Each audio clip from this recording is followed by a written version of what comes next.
හරි අපි පටන් ගමු අපේ ව්‍යාපාර අධ්‍යයන දේශනය. මේ බිස්නස් ස්ටඩීස් මම අර ඉකෝන් එකේදී කිව්ව සමහර දරුවෝ මේ ලේසි කියලා හිතන් හිටියට ලේසි තමයි සාපේක්ෂව. නමුත් මේක මේ නිකම්ම ඉඳලා පාස් වෙන්න පුළුවන් විෂයක් විදිහට සලකන්නත් එපා. ඊළඟ එක ද බිස්නස් ස්ටඩි නෝට් එකේ කීප දෙනෙක් අහලා තිබ්බස මේ මාතෘකා මාතෘකා දෙකක් විතර මම වැඩිපුර දාලා තිනවා. මෙන්න මේ කියන මාතෘකා සහ දැන් සිලබස් එකේ තියෙනවාද කියලා. අහන්න පුතා.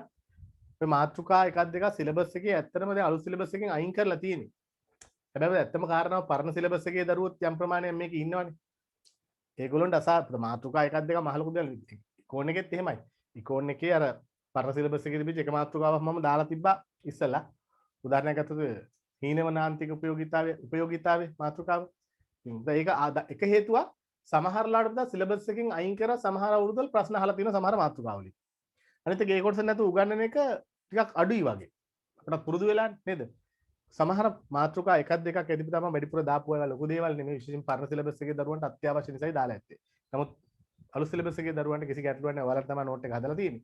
මේ මාතෘකාත් කරයි කියලා ලොකු හානියක් නැහැ. ඔබට පුංචි ප්‍රමාණයක් අලුතෙන් එකතු වෙනවා. ඒත් අපි යමු අපේ ද මාතෘකාවර ව්‍යාපාර යෙදවුම් නිමවුම් ක්‍රියාවලියක් ලෙස විග්‍රහ කරයි. මේක තමයි අපේ මාතෘකාව. අහන්න පුතා. ඇත්තටම ව්‍යාපාරයක් තුල සිද්ධ වෙන්නේ මොකද්ද?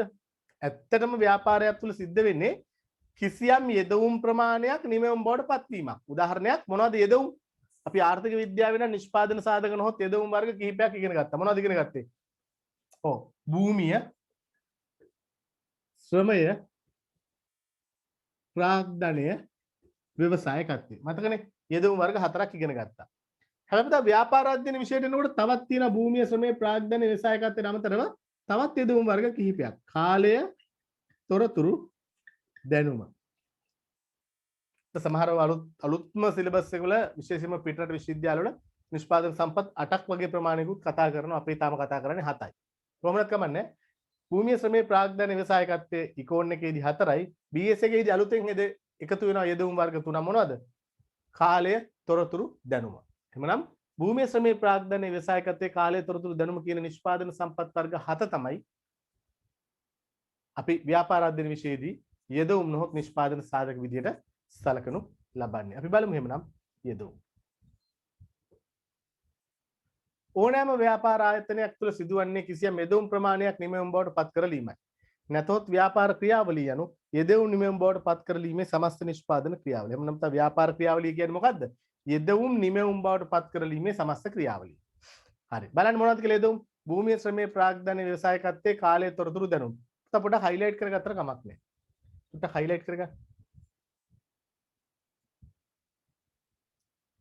මෙන්න තියෙන යෙදවුම් ටික. නේද? මෙන්න තියෙන යෙදවුම් ටික. මම ටිකක් අමුතු විදිහට හයිලයිට් කරනවා. ඊළඟ ව්‍යාපාර කාර්යයන් ටිකක් තියෙන ඔන්න මොනවද? නිෂ්පාදනය, අලෙවිකරණය, මූල්‍ය, මානව සම්පත් පරිපාලන. ඊළඟ අවසාන බිහි වෙන්නේ මොකද්ද පුතා? භාණ්ඩයක් හෝ සේවාවක්. ඇත්තට පුතා මෙතනදී වෙන්නේ මෙහෙම දෙයක්. මොකද්ද? යම් ආයතනයක් සතු හෝ ආයතනයේ විසින් පවරා ගන්නා වූ නිෂ්පාදන සම්පත් නොහොත් යෙදවුම් ප්‍රමාණයක් මේ ව්‍යාපාරය තුළ කිසියම් ක්‍රියාදාමයකට ලක් කරනවා. පෙරලීම, ගැළපීම, ඇස්තරීම, මිශ්‍ර කිරීම, නේද? ස්වරූපේ වෙනස් කිරීමේ ක්‍රියාදාමයක්. නේද? ඒකට අදාළ ව්‍යාපාර කාර්යයන් ටික ඔබට දීලා තියෙනවා. ඊට පස්සේ මේ පිටතින් ලබා ගන්නා වූ යෙදවුම් ව්‍යාපාරය තුළදී වෙනස්කම් වලට භාජනය කරලා අගයක් එකතු කරලා වටිනාකමක් ආරෝපණය කරලා අවසානට අපිට ලබා දෙනවා එක්කෝ භාණ්ඩයක්, එහෙම නැත්නම් මොකද්ද?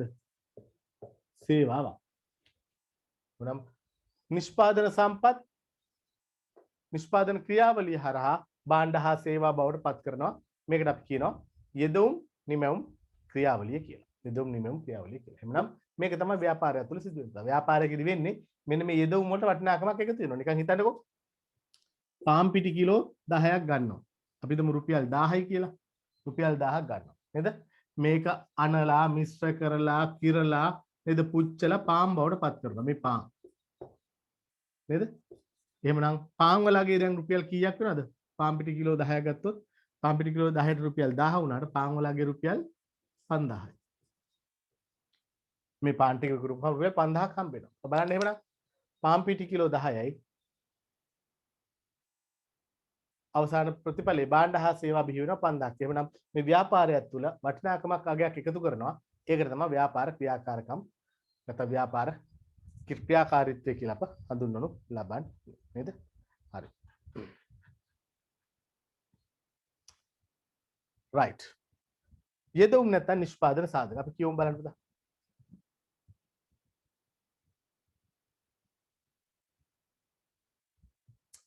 ව්‍යාපාර කටයුතු වලදී කිසියම් නිෂ්පාදනයක් බිහි කිරීම සඳහා යොදා ගන්න ලබන සියලුම දේ නිෂ්පාදන සාධක නොහොත් යෙදවුම් ලෙස හඳුන්වයි. ඒවා පහත ලෙස කාණ්ඩ කිහිපයකි. 1. භූමිය. බලන්න පුතා භූමිය කියන්නේ මොකක්ද කියලා? ස්වභාව ධර්මයාගේ දායාද ලෙස මිනිසාට ලැබී ඇති සියලුම නිෂ්පාදන ආධාරක මීට අයත් වේ. උදාහරණ මොනවද? ජලය, වාතය, khනිජ සම්පත් ඕනම දෙයක් පුතා. ස්වභාව ධර්මයෙන් ලැබිච්ච දේවල් අපි කිව්වා මොකක් කියලාද? භූමිය කියලා. ඊළඟට දෙවෙනි එක මොකද්ද පුතා? ලියන්න දෙවෙනි එක ශ්‍රමය නේද? දෙවෙනි මාතෘකාව ශ්‍රමය. 2 ශ්‍රමය. අපි දන්නවා පුතා මතක් කරන්න බලන්න ඉකෝන් ඉගෙන ගත්ත ළමයි. ඉකෝන් ඉගෙන ගත්ත ළමයි මතක් කරන්න බලන්න මොනවද පුතා? ශ්‍රමය කියන්නේ. ඔව්. කිසියම් නිෂ්පාදන කටයුත්තක් සඳහා තමන්ගේ කායික හෝ මානසික වෙහෙස යෙදවීම. විටක කායික වෙහෙස තවත් විටක මොකද්ද? මානසික වෙහෙස. මනස යොදවනවා. නේද? කය හෝ මනස යොදවලා නිෂ්පාදන කටයුත්තක් සිදු කිරීමට දායකත්වයක් දක්වනවා මිනිස්සෙක්. විටක කය විටක මනස. වෛද්‍යවරයා මනස යොදවනවා ප්‍රධාන වශයෙන්. සාමාන්‍ය ඇටෙන්ඩන්ට් කෙනෙක් අපි කියන්නේ සුළුකම්කරුවෙක් ශ්‍රමය යොදවනවා.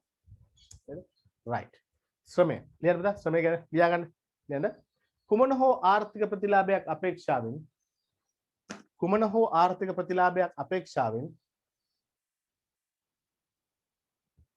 කුමන හෝ ආර්ථික ප්‍රතිලාභයක් අපේක්ෂාවෙන් සිය කායික හෝ මානසික ශක්තිය සිය කායික හෝ මානසික ශක්තිය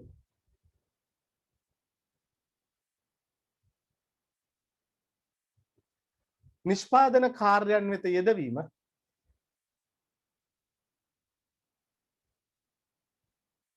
ශ්‍රමය නම් වේ. ශ්‍රමය නම් වේ.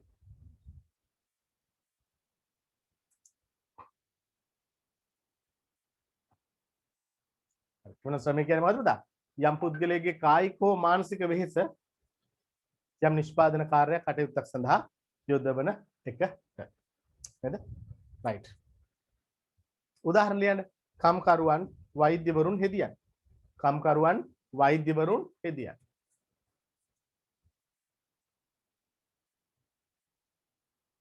උදාහරණ කම්කරුවන් වෛද්‍යවරුන් හෙදියන්.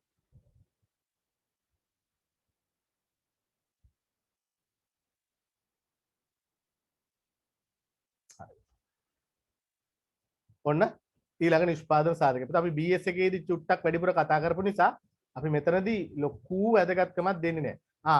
ඔයාලට සුබ ආරංචියක් තියෙනවා කියන්න පුතා බොහෝ විට ලබන සතිය වෙනකොට අපිට පුළුවන්කමක් ලැබෙයි. ලබන සතිය කිය තව දවස් දෙකක් තුනක් යද්දී අපිට පුළුවන්කමක් ලැබෙවි. අපේ ඉගෙන ගන්න දරුවන්ට ගෙදර ඉඳලා ඉගෙන ගන්න ඩේටා ටික දෙන්න. පුළුවන් වෙයි. දැන් මම කතාත් මම අර උදේ ක්ලාස් එකේදී මට කෝල් එකක් අරන් තිබ්බා. දුරකථන සමාගමකදී. ඒගොල්ලෝ එකඟ වුණා එක සිම්පතකට විශේෂම ඩයලොග් සමාගම. එකඟ වුණා අපිට අපේ ගානේ ඔයාලට ඩේටා ටික දෙන්න නිකන් නෙමෙයි හොඳ අපිට වියදම් කරන්න ඕනේ. පෙර 300 ගාණක් වගේ කැපෙනවා මං හිතන්නේ දවස් මාසෙට. අපෙන් අය කරගෙන ඒක ඔයාලෙන් අය කරගන්නේ නැහැ අපි හොඳේ. අපේ ගානේ දෙන්නේ. ලබා දෙන්න පුළුවන් වෙයි. නේද? තාමත් 100% කන්ෆර්ම් නෑ පුතා. මොකද මේ සමාගමේ process එකේ තියෙන මූලික එකගතාවයන් ටික තියෙනවා. දෙන දවස දෙන විදිය ගැන පොඩි අවුලකුත් තියෙනවා. එසේවත් ඩේටා කාඩ් හොය ඉස්සරහට දුවන්න ඕනේ නෑ පුතා අපේ ක්ලාස් කරන දරුවෝ. ඔයාලට බොහෝ විට ඩේටා ටික දෙන්න පුළුවන් වෙයි පුතා. ඒක කරන්න පුළුවන්කමකට නෙමෙයි පුතා හොඳේ.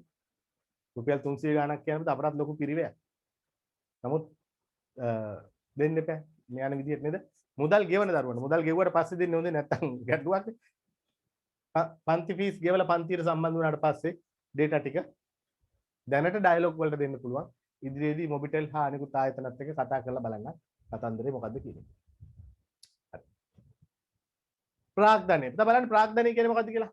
නිෂ්පාදන කාර්ය සඳහා යොදා ගනු ලබන මිනිසා විසින් නිර්මාණය කර ඇති සියලුම මූර්ත හා මූල්‍ය නිෂ්පාදන ආධාරකයන් මීට අයත් වෙනවා. බද්දා නිෂ්පාදන කාර්ය සඳහා යොදාගෙන තියෙන මිනිසා විසින් නිර්මාණය කර ඇති සියලුම මූර්ත හා මූල්‍ය නිෂ්පාදන ආධාර. දැන් මූර්තයි මූල්‍යයි දෙකම මේකට අයිති නේද? මූර්ත ස්වරූපය හා මූල්‍ය ස්වරූපය කියන දෙකෙන්ම නිෂ්පාදන සම්පත් මේකට ඇතුළත් වෙනවා. එතනම් අපි ඔබට මතකද ඉකෝන් එකේදී කතා කරා ඉකෝන් එකේදී නිෂ්පාදන සම්පත් කියලා කිව්වේ මොනවටද? ඉකෝන් එකේදී නිෂ්පාදන සම්පත් කියලා කිව්වේ සමාන ඉකෝන් එකේදී ප්‍රාග්ධනය කියලා කිව්වේ මිනිසා විසින් නිර්මාණය කර ඇති මූර්ත ආධාරක යන්ත්‍ර සූත්‍ර උපකරණ ගොඩනැගිලි කර්මාන්තශාලා වගේ දේවල් විතරයි අපි ප්‍රාග්ධනය විදියට සැලකුවේ. හැබැයි ආර්ථික විද්‍යාවේදී අපි ප්‍රාග්ධනය විදියට ඊට අමතරව තවත් සාධක කිහිපයක් ගන්නවා. ඒ තමයි මූල්‍ය හා මූර්ත කියන දෙකම. right. අද දවසේ අලුතෙන් සම්බන්ධ වෙච්ච දරුවෝ කීප දෙනෙක් ඉන්නවා මං හිතන්නේ. ඒගොල්ලන්ට කියන්න ඕන මූලික කාරණා පුතා ඔබට මුල හරිය කරගන්න පුළුවන් පුතා. එක්කෝ 2021 22 පන්ති වලට ආව සම්බන්ධ කරන්න අලුතෙන් පටන් ගන්න බැච් එකට 2021 හෝ 22 අලුත් බැච් එකකට දාන්න. එතකොට ඔයාලට සම්බන්ධ වෙන්න පුළුවන්. එහෙම නැත්නම් ඔයාලට වෙනම ක්ලාස් එකක් දාලා කරලා දෙන්න. මම හිතන්නේ වඩා සාර්ථකයි පුතා 21 22 පන්ති වල දාන්න. අපටත් ලේසියි. නේද? 21 22 බැච් වලට මම සෙට් කරන්න. ඒගොල්ලන්ට මුල හරිය කරගන්න පුළුවන්. අනිත් දරුවෝ ඉල්ලීම් කරන්න එපා. හොඳේ? අලුතෙන් ආපු කට්ටියට විතරයි මේ අවස්ථාව දෙන්නේ. මොකද ඔබ සම්බන්ධ වෙච්ච දවස් අපි දන්නවනේ. ඒක නිසා. හරි.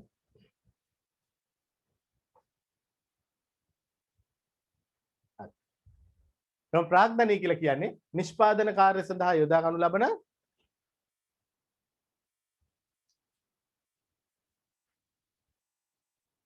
මිනිසා විසින් නිර්මාණය කර ඇති සියලුම මූර්ත හා මූල්‍ය නිෂ්පාදන ආධාර කියන්නේ.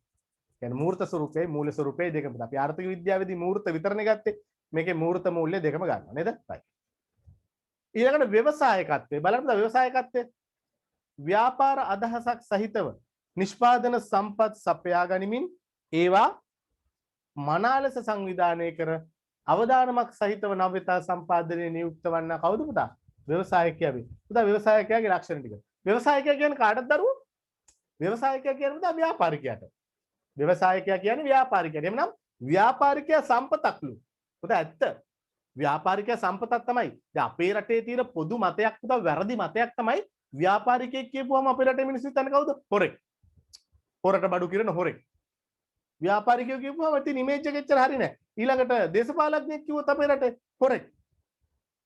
මම දැක්ක එක රටක අගමැතිවරියක් නේද? නායිකාවක් පුංචි මුදලක් සැලකිය යුතු නැති තරම් පොඩි මුදලක් තමන්ගේ දිවා ආහාරය ගන්න තමන්ගේ කාර්යාල වියදමට ඇතුළත් කරා කියලා තමන්ගේ කාර්යාල වියදමට තමන්ගේ ආහාර වේල ඇතුළත් කරා කියලා ඒ රටේ ලොකු නේද මුළු රටම කැළඹිලා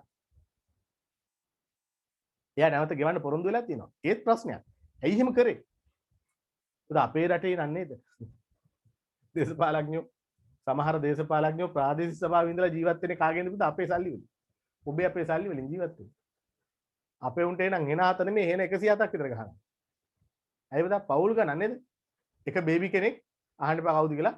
මම දැක්ක එක බේබි කෙනෙක් චොක්ලට් තවරපු අඹ ආහාරයට අරගෙන යාගේ යාළුවොත් එක්ක. කාලයකට ඉස්සෙල්ලා. ලොකු වියදමක් දාරලා තිබ්බා. ඊට පස්සේ කිව්වා ඒක මේ මොකද්ද අර උත්සවයකට ආපු කට්ටියට දුන්නයි කියලා. අනේ නෑ. උත්සවයට ආපු කට්ටියට අර තිබ්බනේ පුතා මොකද්ද මේ චෝගම් මතක අපි කට්ටිය චුවින් ගම් කිව්වේ චෝගම් එකට ආපු කට්ටියට කියලා නේ නෑ පුතා චෝගම් එකට ආපු කට්ටිය බේබිලත් එක්ක කන් දෙන්නේ නෑ බලන්න ඕනේද අපේ රටේ බේබිලා මං හිතන්නේ එක චොක්ලට් තවරපු අඹ පිටරටින් ගෙනල්ලා මං හිතන්නේ කාලා තියෙනවා මිලියන ගාණක් වියදම රුපියල් වලින් ලොකු වියදමක් ඒ ලංකාවේ සල්ලි වලින් ගෙවලා තියෙන පුතා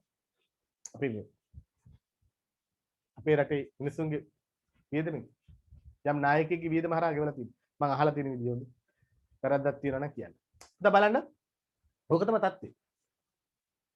ව්‍යාපාරිකයෝ කියපුවාම හොරු. දේශපාලකයෝ කියපුවාම හොරු. ඕක තමයි මානසිකත්වය. නමුත් දා ඇත්තටම ව්‍යවසායකයා කියන්නේ ව්‍යාපාරිකයා කියලා කියන අතිශය වැදගත් රස්සාවක්. ඇයි? පුතා ව්‍යවසායකයා නොහොත් ව්‍යාපාරිකයා තමයි මේ අපි ඔයගොල්ලන්ට විශේෂයෙන්ම ඉගෙනගෙන රස්සා හොයාගෙන එළියට යන මිනිස්සුන්ට රස්සාවල් දෙන්නේ ව්‍යාපාරිකයෝ. පුතා ව්‍යවසායකයා නොහොත් ව්‍යාපාරිකයා කියන්නේ ටයිපටි දාගත්ත වැදගත් රස්සාවක්. අපේ රටේ නම් බඩ ලොකු මුදලාලි කෙනෙක් එහෙමනේ නිකන් හැංගෙන්නේ නේද? ව්‍යවසායකයා කියන්නේ පුතා ව්‍යාපාරිකයාට ඒක වැදගත් රස්සාවක්. බලන්න පුතා. ව්‍යාපාර අදහසක් සහිතව නිෂ්පාදන සම්පත් සපයා ගනිමින් ඒවා මනා ලෙස සංවිධානය කර අවදානමක් සහිතව නවතා සම්පාදනයේ නියුක්ත වන්න කවුද? ව්‍යවසායකයා වේ. දැන් බලන්න තුන්වෙනි පස්වෙනි කාරණාව කාලය. දැන් කාලේ සම්පතක්ද? ඔව්. දැන් කාලේ සම්පතක් කියලා දැනගන්න කාලය කියන එක වටිනාකමක් එන්න ඕනේ. උදාහරණයක් හිතන්නකෝ ලොකු රෝගයක් හැදිච්ච රෝගියෙක් ඉන්නවා, ලෙඩක් හැදිච්ච කෙනෙක් ඉන්නවා. එයාට ජීවත් වෙන්න තියෙන උපරිම සතියයි නැත්තම් 2යි. මේ මිනිස්සයාට ඉර පායන එක පේන විදිය, හුළඟ හමන විදිය පේන එක, කුරුල්ලෝ කෑ ගහන විදිය පේන එක, ජීවත් වෙන හැම මොහොතකම එන්න එන්න එයාගේ ජීවිත කාලය අඩු වෙනවා කියලා දැනගත්තාම මේ කාලය කියන එක පුතා හරි වටිනවලු එයාට. මම හිතලා කිව්වට පුතා මගේ අදහසක් නෙමෙයි හොඳි. මාත් කියවපු පොතක තියෙන. එක පිළිකා රෝගියෙක් එයාට ජීවත් වෙන්න බෑ. එයාගේ මොලේ යම් ප්‍රමාණයක් විනාශ වෙලා තව තුට්ටයි තියෙන්නේ. ඒ ටික ගියම මැරෙනවා. වෛද්‍යවරයෝ කිව්වට පස්සේ පුතා ඒ රෝගියා ඉදිරි දවස් 50ක කොහෙද තියෙන්නේ දවස් 50 දකින්න විදිය. හරි වෙනස්. අපිට නොපෙනෙන ලස්සන දේවල් දකින්න. අවුව පායන එක පවා අර අවුවට කරකස වෙලා පිච්චිලා ගියපු තනකොළ පවා ඔහු දකින්නේ හරි අමුතු විදියට පේන්නේ. ඇයි? ඔහුට වැඩි කාලයක් ඔය දකින්න බැරි නිසා. දැන් බලන්න කාලය කියන්නේ සම්පතක්. ඒකනේ නේද? කාලයේ කතරම් නපුරුද සොඳුරිය කියලා කියන්නේ නේද? කාලේ සම්පතක්. අහන්නකො පුතා යම් නිෂ්පාදකයෙක් අඩුම කාලයකින් නිෂ්පාදනය කරගන්නවා කියන්නේ මොකද්ද? අඩුම පිරිවැයකින් භාණ්ඩයක් හෝ සේවාවක් හදනවා කියන එක. පිරිවැය අඩු වෙන්න නම් කාලය අඩු වෙන්න ඕනේ. එමනම් බොහොම පැහැදිලි පුතා. කාලය අඩු වෙන්න පිරිවැය අඩු වෙනවා නම් කාලය කියන්නේ නිෂ්පාදන සම්පතක්. දැන් කතන්දරේ ඔක්කොම පැත්තකින් තියන්නකො. අනිකුත් නිෂ්පාදන සම්පත් ඕනම එකක් අපිට සල්ලි දීලා ගන්න පුළුවන්. හැබැයි කාලය ගන්න බෑ. බයින්ඩින් එක බැඳුණු සාධකයක් බවට පත් වෙලා තියෙනවා. නේද නිෂ්පාදනය. කාලය අත්‍යවශ්‍ය නිෂ්පාදන සාධකයක්. වර්තමානයේදී කාලය ඉතාමත් සීමාකාරී සාධකයක් ලෙස සැලකේ. එබැවින් අවම කාලයකින් අවම පිරිවැයක් සහිතව නිෂ්පාදනය සැලසුම් කරගත යුතු වේ. ඒක නැවතත් කියනවා මේ සිලබස් එකේ තියෙන මාතෘකාද නැති මාතෘකාද කියලා අහන්න එපා නිකන් ෂෝ එකකට වගේ. ඒක සිලබස් එකේ තියෙන මාතෘකා 90ක් තියෙනවා. හැබැයි සිලබස් එකේ නැතත් ප්‍රශ්න අහලා තියෙනවා බලන්න පහුගිය අවුරුදු වල සිලබස් එකේ තියෙනවද පුතා ප්‍රශ්න ඇවිල්ලා තියෙන්නේ. හොඳ දන්තාලේපයක ලක්ෂණ මොනවද? අද ඊයේ නන්නේ මේ ගොඩක් පරණ ප්‍රශ්න පත්‍රයක්. හොඳ දන්තාලේපයක ලක්ෂණ මොනවද කියලා අහලා තියෙනවා. නේද? එතකොට මොනවද සිලබස් එකට අයිති නැත්තේ නේද? සිලබස් එකට අනවශ්‍ය දේවල් අයින් කරලා තියෙන්නේ. හැබැයි සමහර මාතෘකා සිලබස් එකේ නැති වුණාට උතෙන්ට දාලා තියෙනවා. මොකද වැදගත් නිසා. හොඳයි. සිලබස් එක විතරක් උගන්වන්න ඉතින් මම ඕනේ නැහැ නේ ගුරුවත් පොත ඉගෙන ගන්න පුළුවන්. රයිට්. බලන්න. කාලය. එබනම් කාලය අතිශය වටිනා නිෂ්පාදන සම්පතක් වෙනවා. ඊළඟ ලියන්න තොරතුරු. දැන් හයවෙනි කාරණාව තොරතුරු. තොරතුරු. ඔව්. දැන් තොරතුරු කියනවා නිෂ්පාදන සාධකයක්. අපි ජීවත් වෙන්නේ තොරතුරු යුගය තුල. නේද? එමනම් තොරතුරු තාක්ෂණයේ තොරතුරු යුගයේ තොරතුරු පදනම් කරගෙන තමයි අපි නිෂ්පාදනය කරන්නේ. එහෙනම් තොරතුරු කියන්නේ නිෂ්පාදන සාධකයක්. ලියන්න පුතා.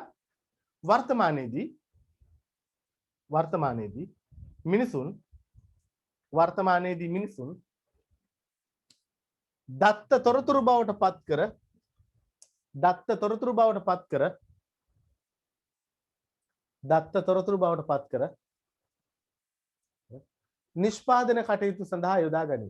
නිෂ්පාදන කටයුතු සඳහා යොදා ගනී.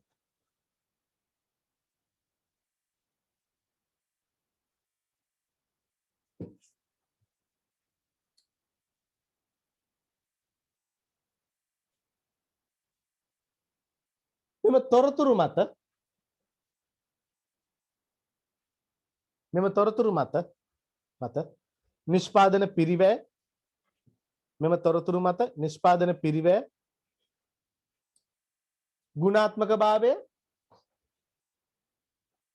නිෂ්පාදන පිරිවැය ගුණාත්මක භාවය කාර්යක්ෂමතාවය වැනි දෑ තීරණය වන නිසා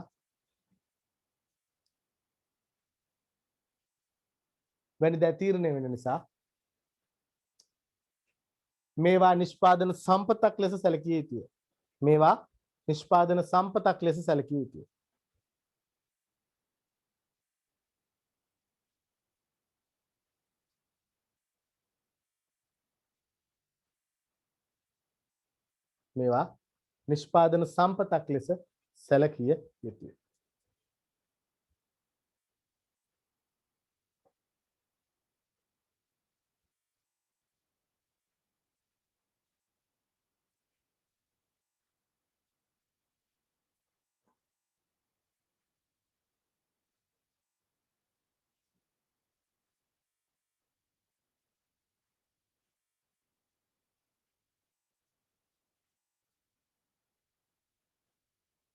හරි.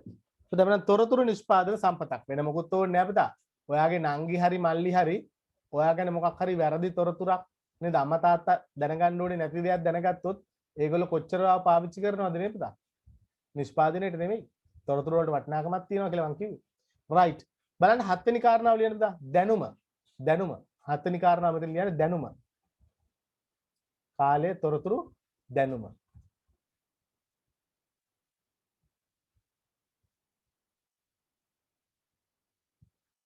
knowledge එක නේද දැනුම.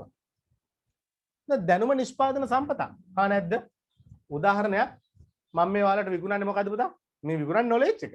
දැනුම විකුණන්නේ. දැනුම කියන සාධකේ හරි වටින සම්පතක්. නේද? මිනිස්සු ළඟ තියෙන වටිනාම සම්පත් වලින් එකක් තමයි පුතා කාලේ තොරතුරු දැනුම. මේ දැනුම කියන එක බිහි වෙන්නේ සේවකයන් මත. සේවකයන් මත බිහිවන අස්පෘශ්‍ය වටිනාකමක් තමයි දැනුම කියන්නේ knowledge එක කියන්නේ. knowledge එක කොච්චර වටිනවද කිව්වොත් පුතා පෙලක් වෙලාවට දැනුම බලය වේ කියලා කියනවා. උදාහරණයක් මම ඔයාලට කියන්නම්. ඉන්දියාවේ හිටිය ජනාධිපතිවරයෙක් න්‍යෂ්ටික තාක්ෂණය හා සම්බන්ධ ප්‍රසිද්ධවරයෙක්. ප්‍රසිද්ධ පුද්ගලයෙක්. අබ්දුල් කලාම් නේද පුතා? මට මතකත් නැහැ.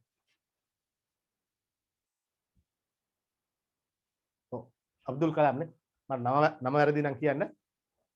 ඔව් එයා න්‍යෂ්ටික තාක්ෂණය සම්බන්ධ විශේෂඥයෙක්.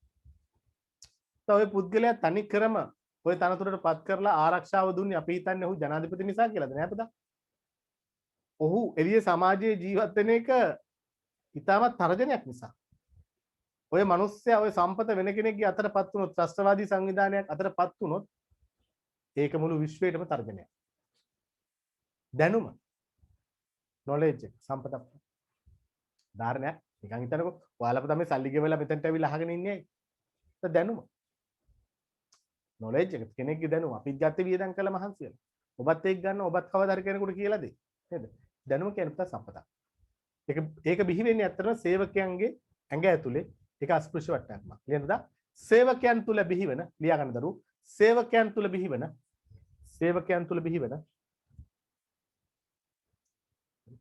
අස්පෘශ්‍ය වටිනාකමක් ලෙස සේවකයන් තුල බිහිවන අස්පෘශ්‍ය වටිනාකමක් ලෙස intangible අල්ලන්න බෑ නේද? අස්පෘශ්‍ය වටිනාකමක් ලෙස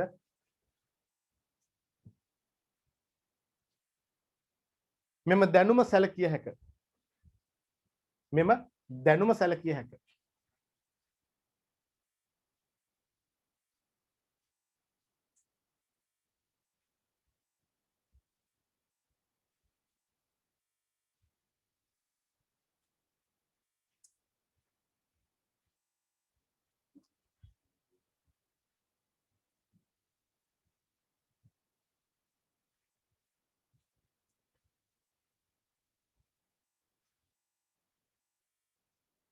මෙම දැනුම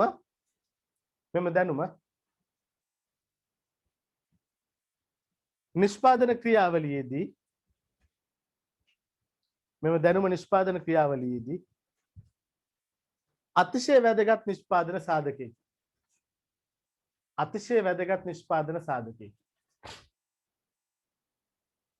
මෙම දැනුම නිෂ්පාදන ක්‍රියාවලියේදී අතිශය වැදගත් නිෂ්පාදන සාධකයකි.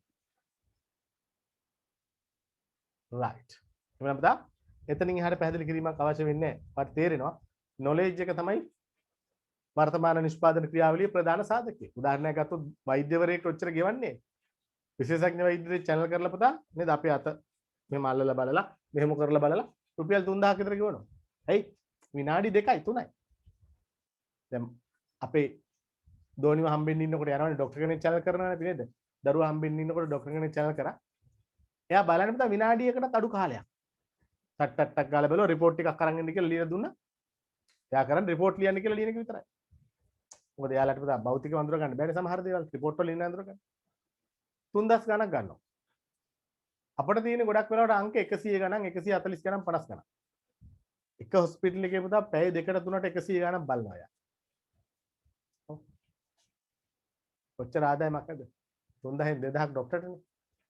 2000 100ක් කියනවා. ලොකු ගාණක් පුතා. මේ පැය 2කට. ඒක දැනුම. කෙනෙක් තර්ක කරන්න පුළුවන් මුන්ට එන ගහන්න එපා නැහැ. ඔය ටියුෂන් වලත් එහෙමනේ. ටියුෂන් වල ළමයි 300ක් 500ක් 1000ක් ඉන්නකොට කට්ටිය හදලා බලනවා අම්මෝ මේ ගාන 5000 වැඩි කිරීම 1000 කියන්නේ කීයක්ද? ඒක තමයි දැනුම කියන්නේ පුතා. ඒකනේ මෙච්චර මම කිව්ව ඉගෙන ගන්න කියලා මහන්සි වෙලා. නේද? දැන් වෛද්‍යවරුන්ට රුපියල් ලක්ෂ 2ක විතර පඩියක් ගෙවනවා කියලා කට්ටිය බනිනවා. පුතා ලක්ෂ 2ක පඩියක් ගන්න ওই මිනිහා කොච්චර දුක් විඳින්නද? කොච්චර නිදි මරන්නද? කොච්චර කැපකිරීම කරන්නද? එහෙම නොකරපු නිසානේ පුතා සමහර කට්ටිය රවුල් වෙලා තියෙන්නේ. බලන්න හරියද? දැනුම කියන්නේ වටිනා සම්පතක් සේවකයන් තුල බිහිවන අස්පෘශ්‍ය වටිනාකමක්. මේක නිෂ්පාදනයේදී අතිශය වැදගත් සම්පතක් බවට පත් වෙනවා. අපි යනවා ඉස්සරහට. ව්‍යාපාර කාර්යයන් නැත්නම් ව්‍යාපාර ශ්‍රිතයන්. උදා ව්‍යාපාර ශ්‍රිතයන් වලට යන්න ඉස්සෙල්ලා පොඩ්ඩක් අපි යමු බලන්න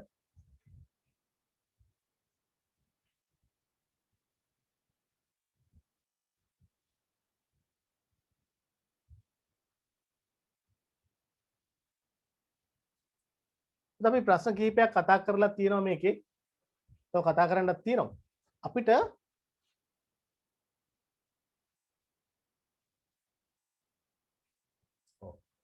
ව්‍යාපාර යෙදවුම් යන මොනවද? මේවා ලියන්න පුළුවන් තවද? එක් එක් නිෂ්පාදන සාධකයේ වෙන වෙනම පැහැදිලි කරන්න. අපි ලියමු මෙන්න මේ ප්‍රශ්නෙට පුතා 59ට ලියමු. 59 ලියමු.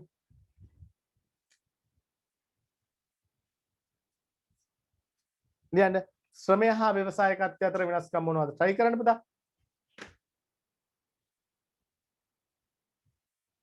අපි ඉක්කොනේකෙදිත් කතා කරා. ශ්‍රමය හා ව්‍යවසායකත්වය අතර ඇති වෙනස්කම් මොනවද? ඉක්කොනේ ලියන්න විනාඩියයි දෙන්නේ. දැන් නිකන් ඔහේ බලාගෙන ඉන්න එපා හොඳේ.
හරි. අපි බලමු වෙනස්කම් ටික මේ විදිහට.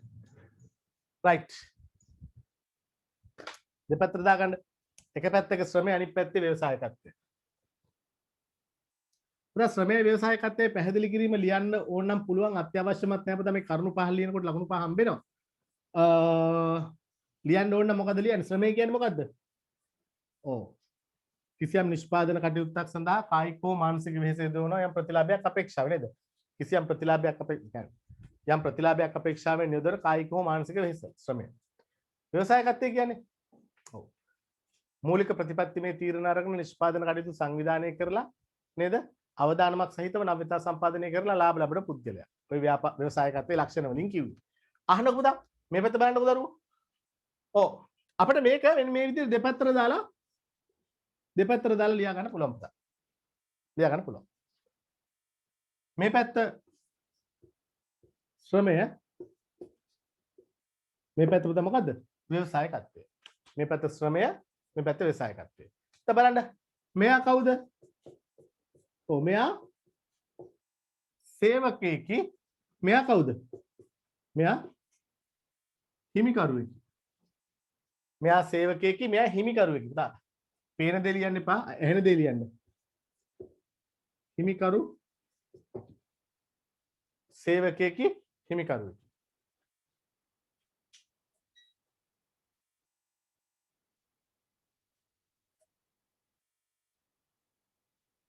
ඊළඟ මෙයා මොනවද ලබන්නේ? මෙයා වැටුප් ලබනවා. මෙයා ලබන්නේ මොනවද? ලාභ. ලාභ නේද? ලාභ දෙකම. ලාභ මුක්ති විඳින. වැටුප් ලාභ නේද?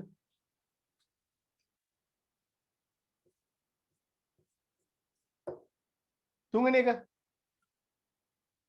ප්‍රතිපත්තිමය තීරණගත නොහැක. ඇහෙන එක ලියා ගන්න. ප්‍රතිපත්තිමය තීරණගත නොහැක.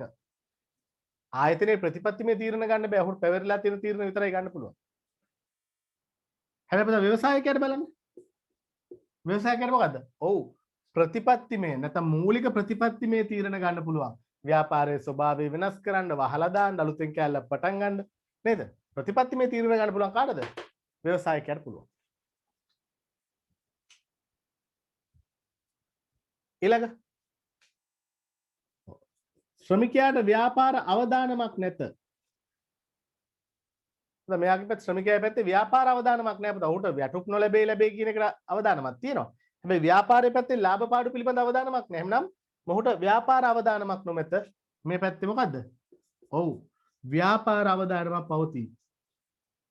පාඩු ලැබුවොත් දරා ගන්න ඕනේ. නමුත් මෙයාට පාඩු ලැබුවට දරා ගන්න ඕනේ වැටුප් හම්බෙන්නේ.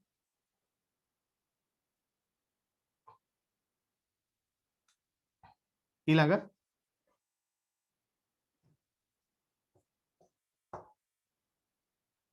නවතා සම්පාදනයක් සිදු කරන්න බෑ පුතා. අලුත් නිෂ්පාදන කෙරෙහි හිතුමතේට ගමන් කරන්න බෑ ශ්‍රමිකයාට.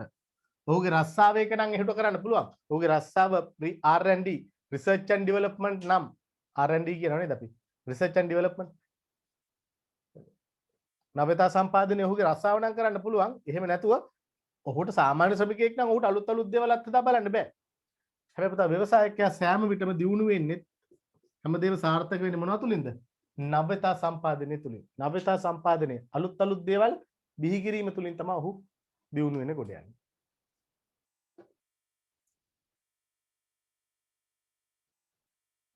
හරි.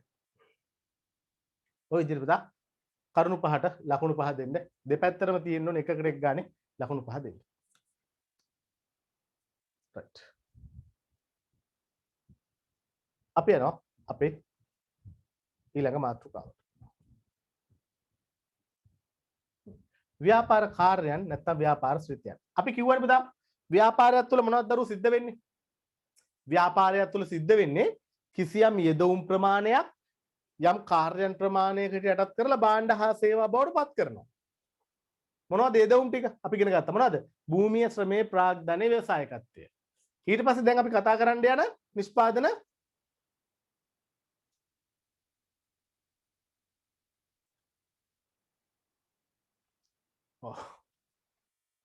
යෙදවුම් ප්‍රමාණයක් කතා තියෙනවා.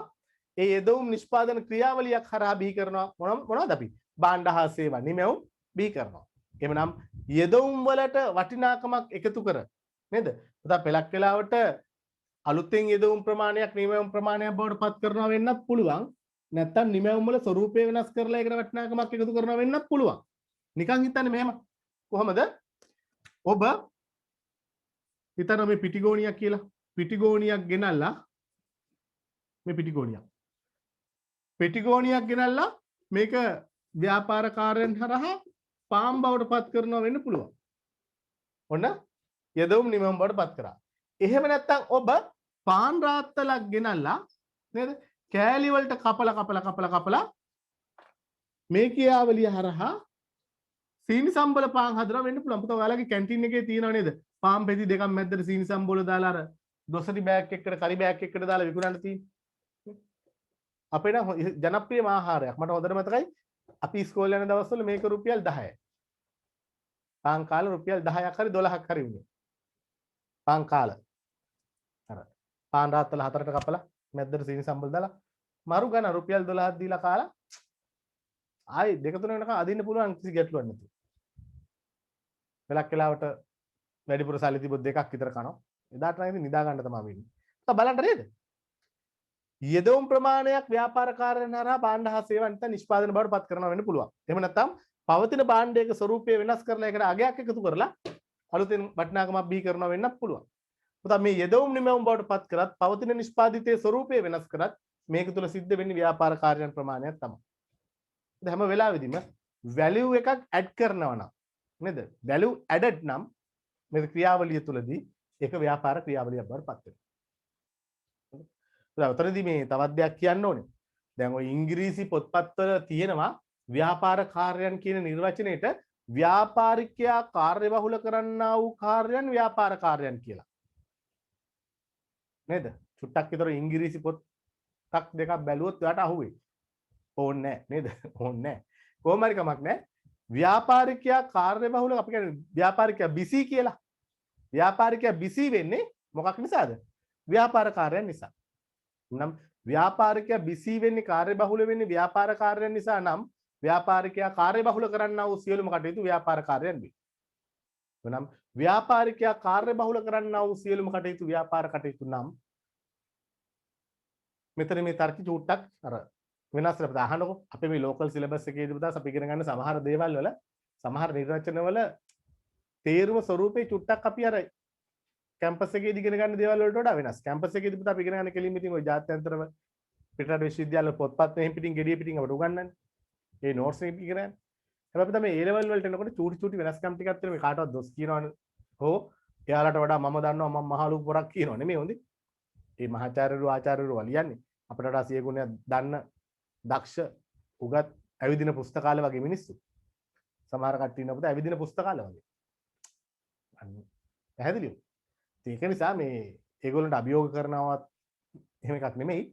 නමුත් සමහර ලාවට අපි අර ඉගෙන ගන්න සමහර දේවල් මේවත් එක්ක පොඩි නොගැලපෙන ගතියක් තියෙනවා. කොහොම හරි කමන්නේ ව්‍යාපාර කාර්යයන් කියන්නේ ව්‍යාපාරිකයා තමන්ගේ නිෂ්පාදන කටයුතු තමන්ගේ ව්‍යාපාරය තුලදී අගයක් එකතු කිරීම සඳහා සිදු කරන සියලුම දේවල් වලට අපි කියන මොකක් කියලාද? ව්‍යාපාර කාර්යයන් කියලා හඳුන්වනු ලබනවා. අපි යමු පුතා ව්‍යාපාර කාර්යයන් ටික.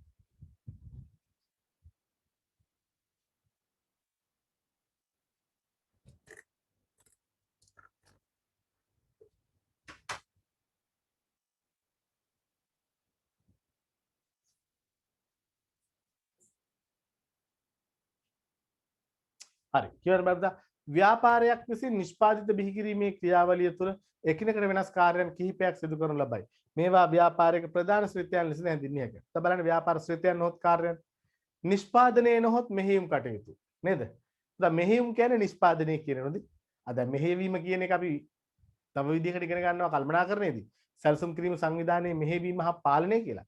හැබැයි මෙතනදී මෙහෙයවීම කියලා කියන්නේ ටුට්ටක් වෙනස් දෙයක්. බලන්න ව්‍යාපාරයක් තුළ සිදුවන්නා වූ යෙදවුම් නිමැවුම් බවට පත් කරලීමේ සමස්ත ප්‍රයත්නයන් මේන් අදහස් වේ. මේ තුළ නිෂ්පාදනයේ ස්වරූපය වෙනස් කිරීමක් හෝ අලුතෙන් නිෂ්පාදන බිහි කිරීමක් සිදු වේ. අන්න බලන්න පුතා ව්යාපාරයක් තුළ සිදුවන්නා වූ යෙදවුම් නිමැවුම් බවට පත් කිරීමේ සමස්ත ප්‍රයත්නයන් මේන් අදහස් වෙනවා.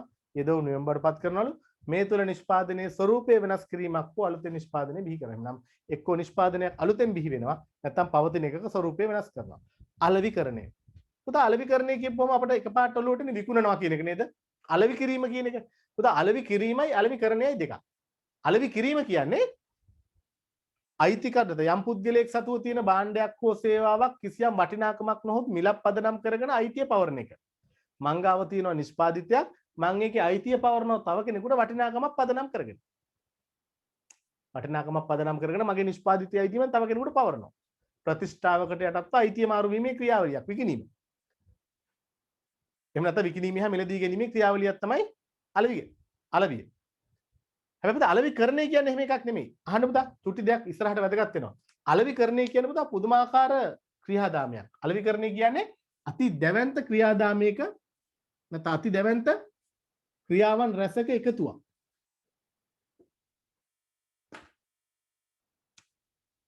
මෙහෙම හිතන්න පුතා. දැන් ඔයාට මේ ඉන්නේ ඔයා ඇවිදගෙන යනකොට පුතා මිනිස්සු පාර දිගේ හොරෙන් එනවා. වතු මැද්දෙන් පැනලා කනතු මැද්දෙන් පැනලා හොරෙන් එනවා. මොකටද මේ? භාණ්ඩ හා සේවා මිලදී ගන්න. විශේෂයෙන්ම ක්ලාස් ටික කරගන්න ෆෝන් කාඩ් ගන්න. ෆෝන් කාඩ් ගන්න තමයි ඔය එන්නේ. ෆෝන් කාඩ් ගන්න එන්නේ.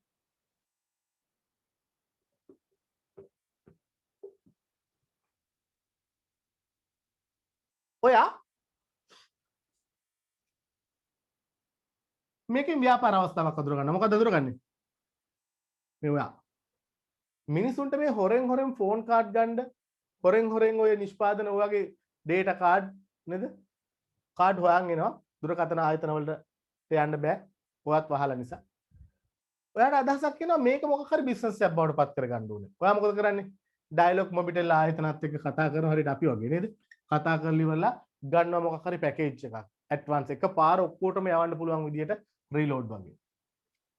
අරගෙන රුපියල් 100ක රීලෝඩ් එකක් දාපුවාම රුපියල් 5ක් තියෙනවා ඔයාට. හිතන්න 100ට 5ක් නම් රුපියල් 5ක් තියෙනවා ඔයාට.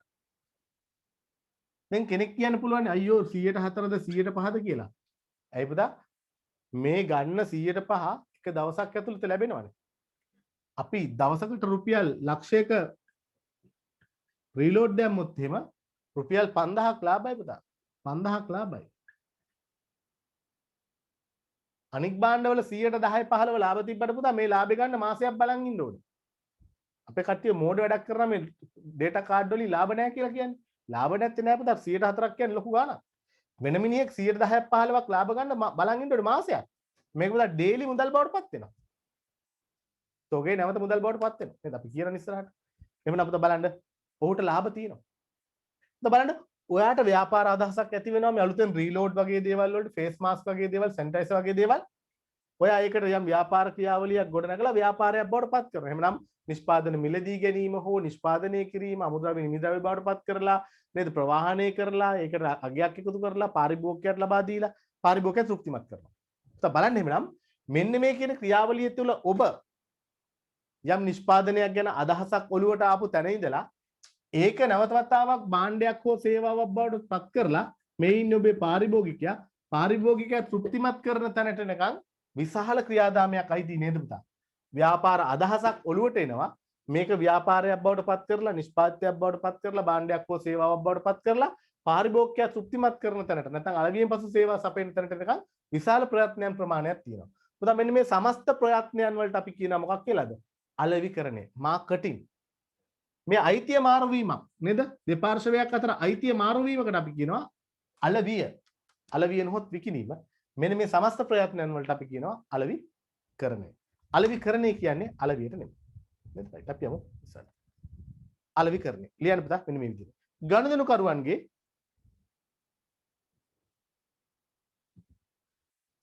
අවශ්‍යතා හා උවමනා හඳුනා ගනිමින් ගනුදෙනුකරුවන්ගේ අවශ්‍යතා හා උවමනා හඳුනා ගනිමින්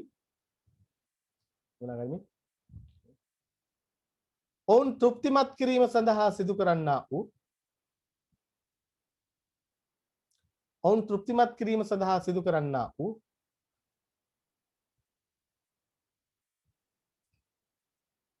සියලුම කටයුතු මීට අයත් වේ.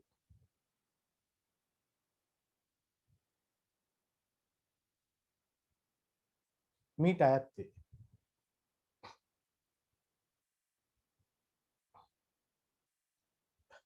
මෙහිදී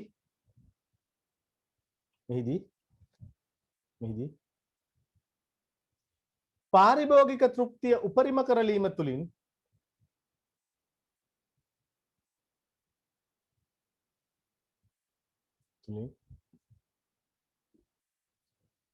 ව්‍යාපාරික අපේක්ෂාවන් ඉටු කර ගැනීමට බලාපොරොත්තු වේ.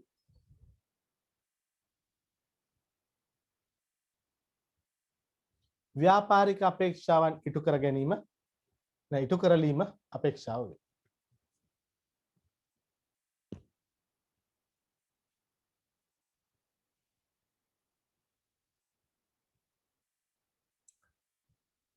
ඔතනදී කියවෙන්න ඕනේ තවත් ඕනනම් පුංචි දෙයක් තියෙනවා තරහ තු ලියා ගන්න.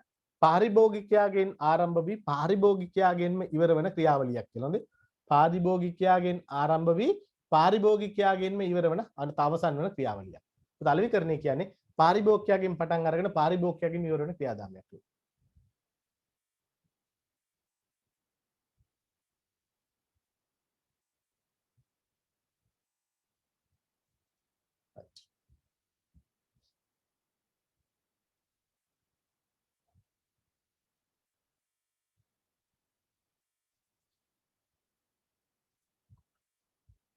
හරි. එහෙමනම් ඔන්න පුතා අලෙවිකරණය කියන එක කතා කරා. ඊළඟට මූල්‍ය කටයුතු. මූල්‍ය කටයුතු. මුදල් පරිපාලනය මුදල් කළමනාකරණය. දැන් මූල්‍ය කටයුතු කියන එක ව්‍යාපාරිකයන් කොච්චර වැදගත් වෙනවද?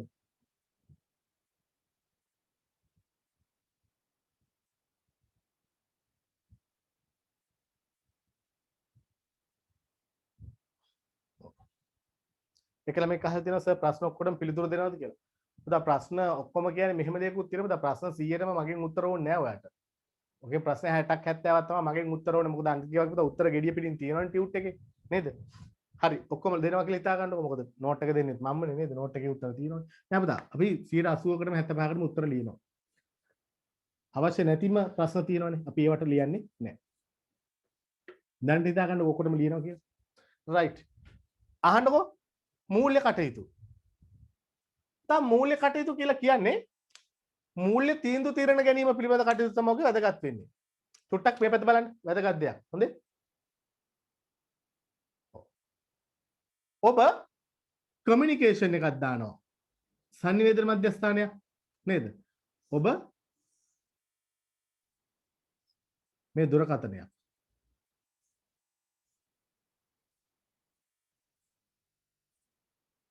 මේ සමගියන් බලවේගයේ ලකුණ නෙමෙයි හොඳේ.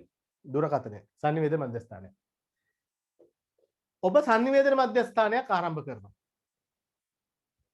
එහෙම නැත්නම් හිතමු සංනිවේදන මධ්‍යස්ථානයක් හා බුක් ෂොප් එකක්. බුක් ෂොප් එකක් පටන් ගන්නවා.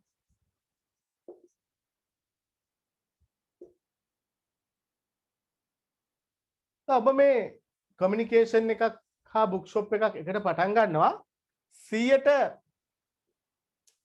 120 පොලියට බැංක් ලෝන් එකක් අරගෙන. නැත්නම් පොලිය මුදලාලිගෙන් 120ක ලාභයක් 120කට පොලියකට අර ගන්නවා ණයක්. 120කට පොලියට ලෝන් එකක් අරගෙන ඔයා පටන් ගන්නවා බුක් ෂොප් එකක්. කමියුනිකේෂන් එකෙන් දැන් අසාර්ථකයි නේද? ගොඩක් වෙලාවට කමියුනිකේෂන් වල තියෙන අතර රීලෝඩ් දාන එක විතරනේ. අපි දැන් බුක් ෂොප් එකක් කියලා බුක් ෂොප් එකක් පටන් අරන් කරගෙන යනවා. ලෝන් එකක් ගන්නවා 120ක. මාසෙට හෝ අවුරුද්දට. අපි හිතමු අවුරුද්දට කියලා 120යි. දැන් මේ තීරණය හරි තීරණයක්ද? නිකන් අදහසක් ගන්න. ඔබ 120ක් වගේ ඉහළ පොලියකට ලෝන් එකක් අරගෙන පොත් කඩයක් පටන් ගන්න එක බුක් ෂොප් එකක් පටන් ගන්න එක හරි තීරණයක්ද වැරදි තීරණයක්ද?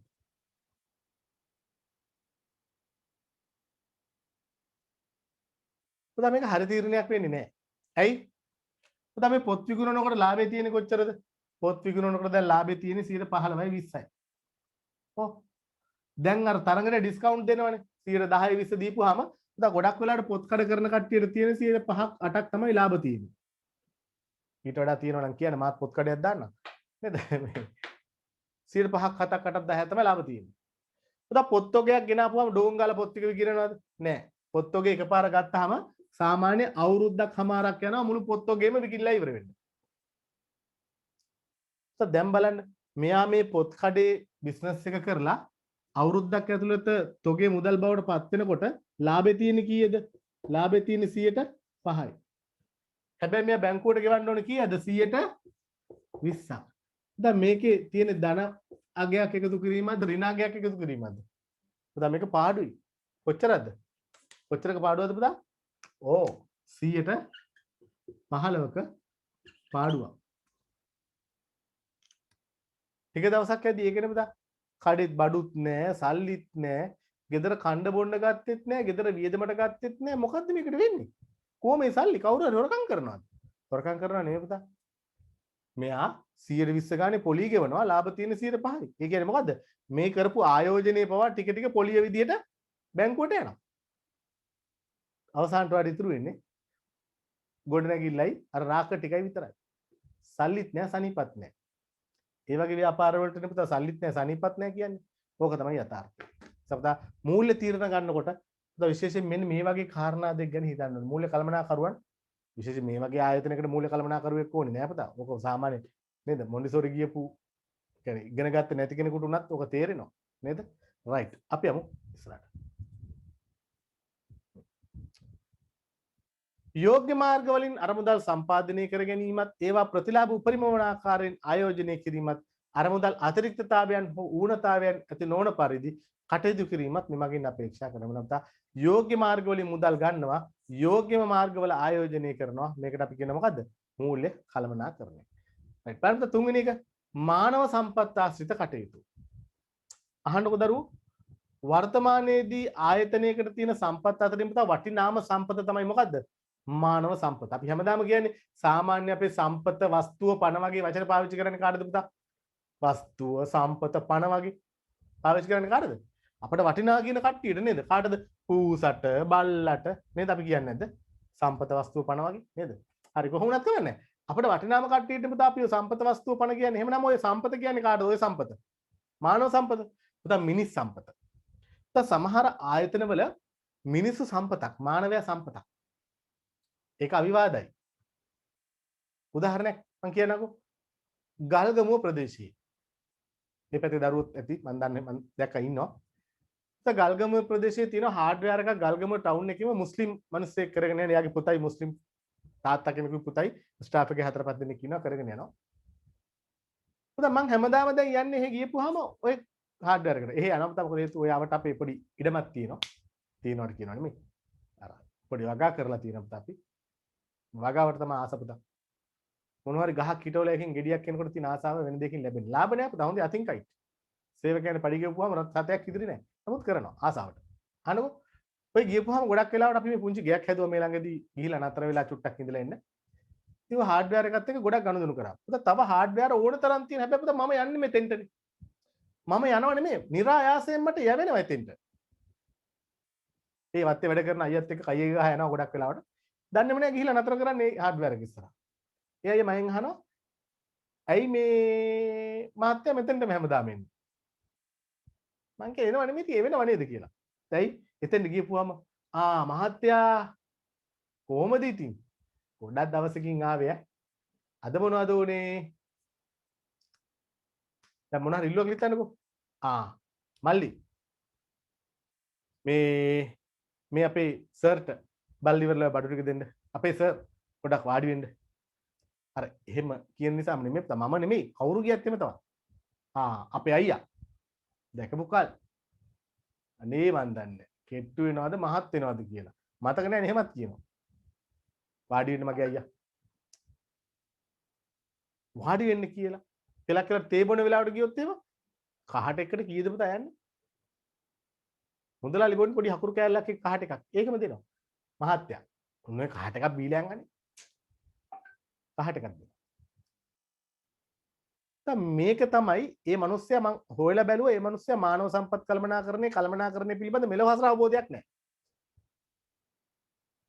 හැබැයි පුතා ඒ ආයතනයේ ඉන්න සේවකයෝ බලපුවහම පුතා අහන්නකො ඔය විදිහට අපට ආදරෙන් කතා කරන්නේ කවුද? ඇත්තට මේ ව්‍යාපාරයේ අයිතිකාරුවා නෙමෙයි. ඒත් සේවකයෙක්. එතන ඉන්න අනික් සේවකයෝ අනේ බුදු සර් චුට්ටක් ඉන්නේ. බුදු අයියේ චුට්ටක් ඉන්න. දන්නවනේ ඉතින්. වාඩි වෙන්නකෝ අයියා. කවදාවත් මිනිහෙක්ගේ හිත රිද්දන්නේ නැති දෙයක් නැහැ කියලා කෙලින් කියන්නේ මහත්තයා. ඒක පුදුම වටිනාකමක් පුතා මේ මිනිස්සුන්ගේ. මම ඒකට පට්ට ගරු කරනවා. කපටිකමක් වෙන්න ඇති. ඒ කපටිකමට අහු වෙන්න මම කැමතියි. ඇත්තට මේ කපටිකමට අහු වෙන්න මම කැමතියි. ඇයි? ඒ කපටිකම අපිට පහසුවක්. දැන් මම අවසාන ගියපු වතාවේ අර ජනෙල් වල කොකු අර හුලඟට යනකොට කොකු වගේ ජනෙල් කොකු ටිකක් දෙන්න කියලා කිව්වා මේ දාන්න. ගියපොම් අනේ මහත්තයා ඔය කියන જાතියේ කොකු ඉන්නකො මහත්තයා වාඩි වෙලා ඉන්නකො. මහත්තයා ඉන්නකො. පුතේ කතා කරා සේවකෙක්ට.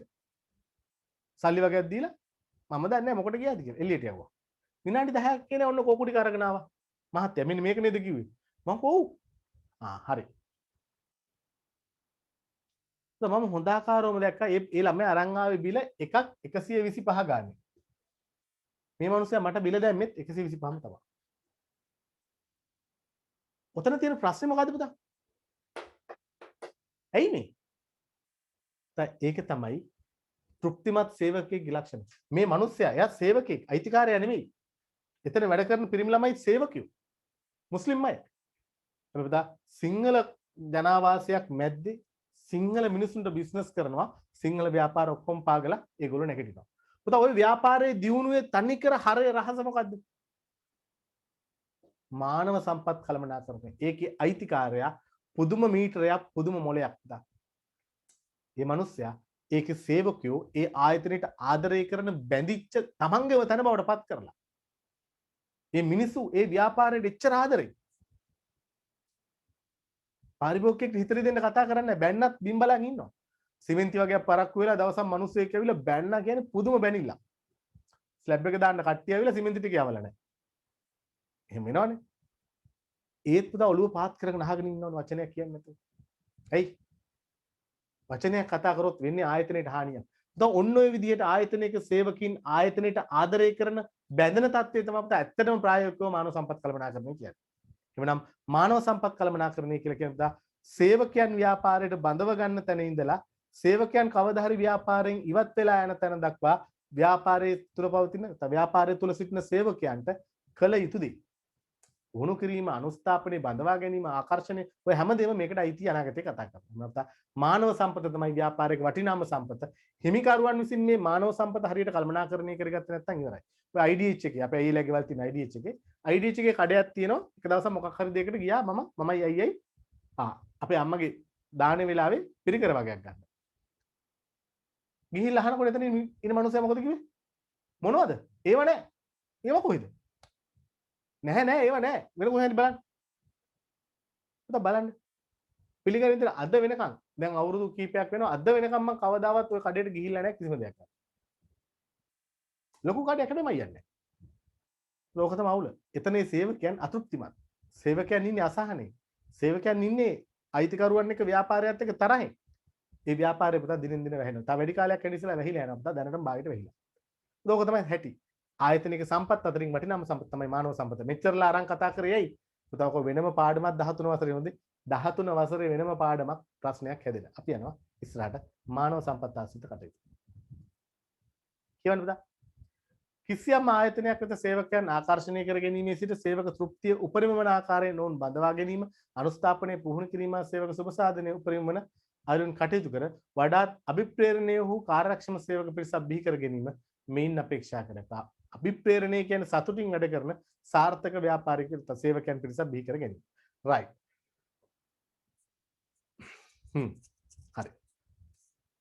ඊළඟට බලමු පර්යේෂණ හා සංවර්ධන කටයුතු R&D research and development මේක හරි වැදගත් පුතා. ඕනම ආයතනයකට මේක උපරිම වැදගත් වෙනවා. මොකද හේතුව පුතා ආයතනයක පැවැත්ම ආයතනයක දියුණුව තීරණය කරන්නේ මේ R&D research and development පර්යේෂණ හා සංවර්ධන කටයුතු හරි වැදගත්.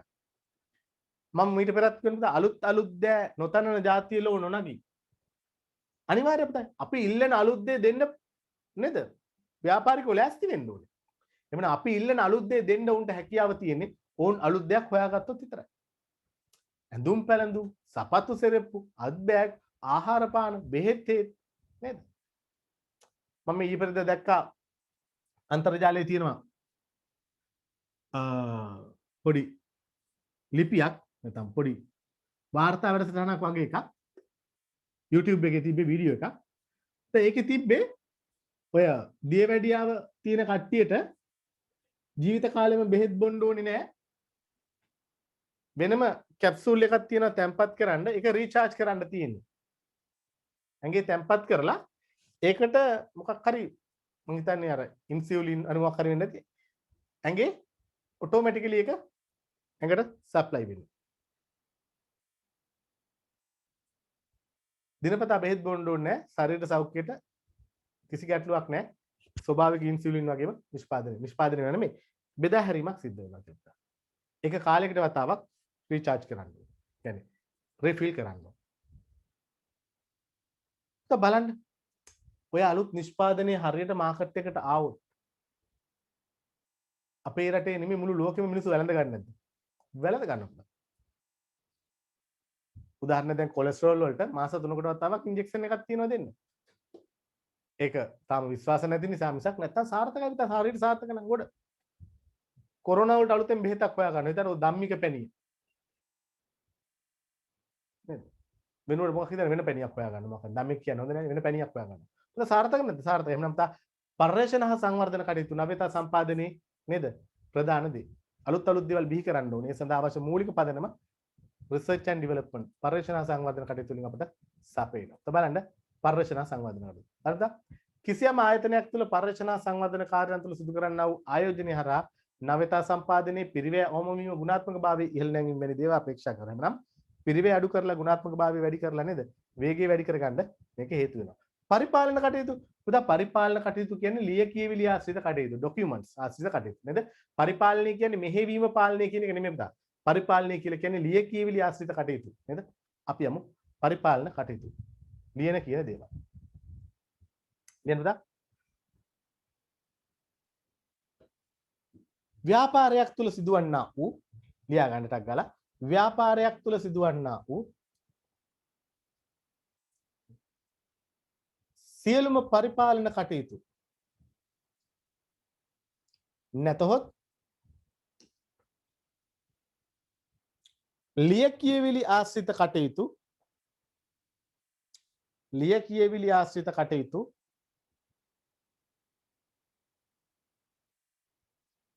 සංනිවේදන කටයුතු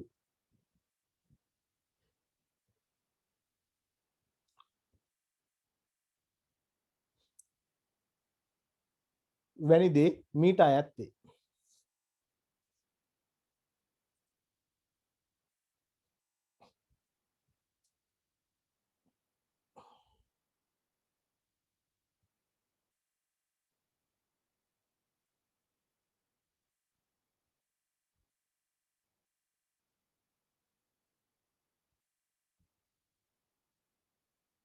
right.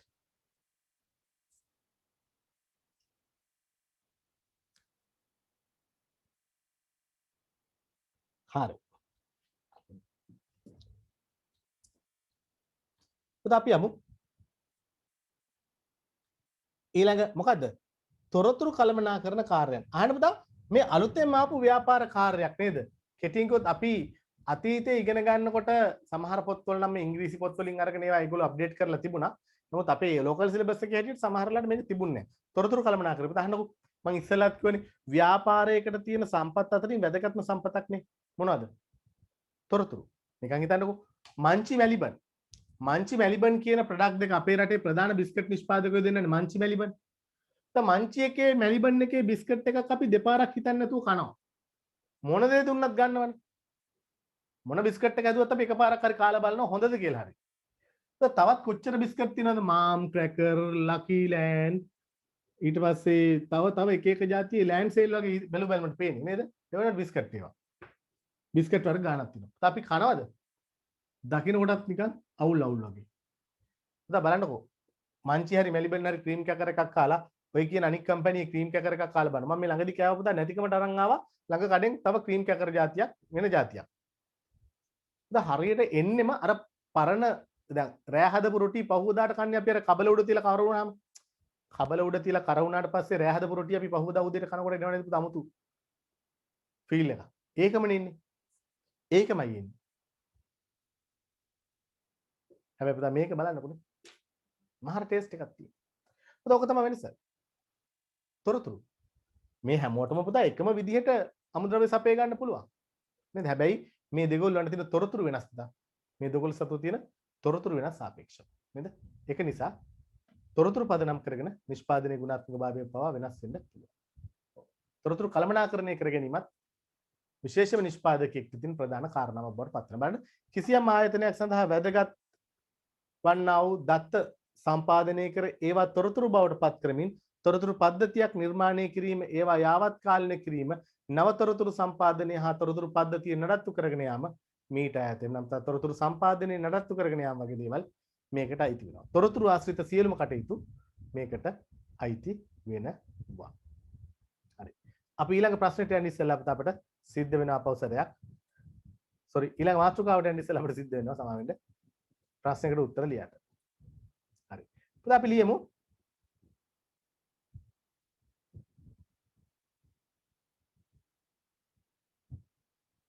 හරි. අපි ලියමු 61 වෙනි ප්‍රශ්නේ. ඕනේ 61 නෙමෙයි. අපි 60ට ලියමු තා. 60ට ලියන්න 59 ලියුවනේ. 60ට ලියන්න try එකක් දෙන්න. 60 60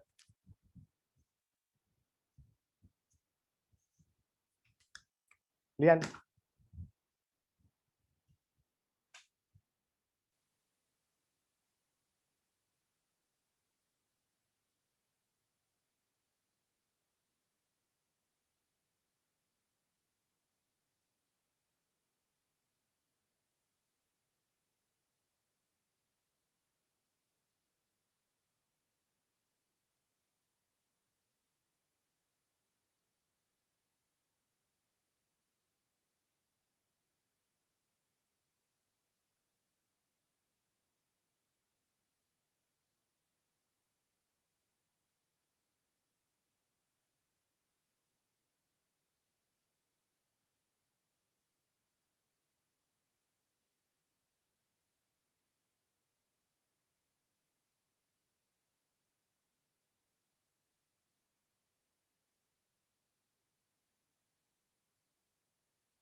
දැන් ඇහෙනවනේ පුතා? දැන් ඇහෙනවනේ? හරි. සමාවෙන්න. මයික් එක ඔෆ් කරලා තිබ්බ. වර්තමානයේදී ව්‍යාපාරිකයෙකුට කළමනාකරණය කළ නොහැකි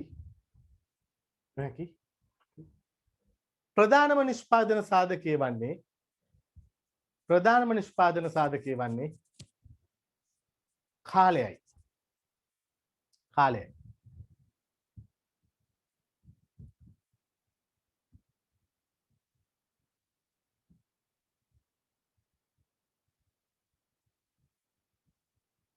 කාලයයි.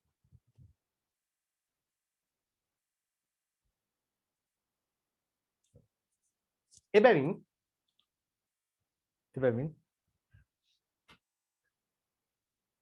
කාලය සීමාකාරී සාධකයකි.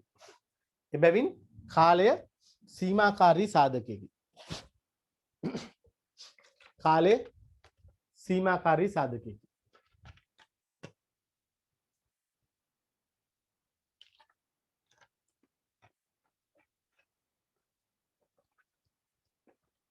කියන්නද? අලුච්ඡේදයක්. මෙම කාලය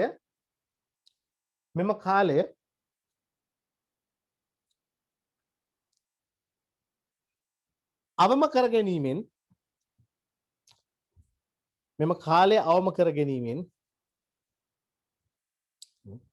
කාර්යක්ෂමතාවයේ ඉහළයයි.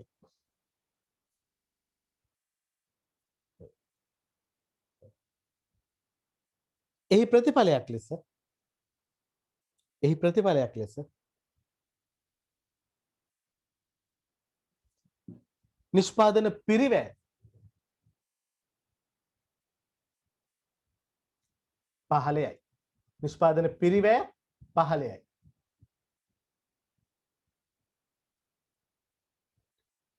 එබැවින් කාලය නිෂ්පාදන සාධකයක් ලෙස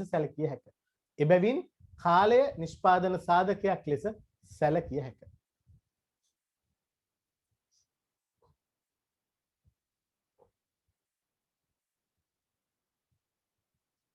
right.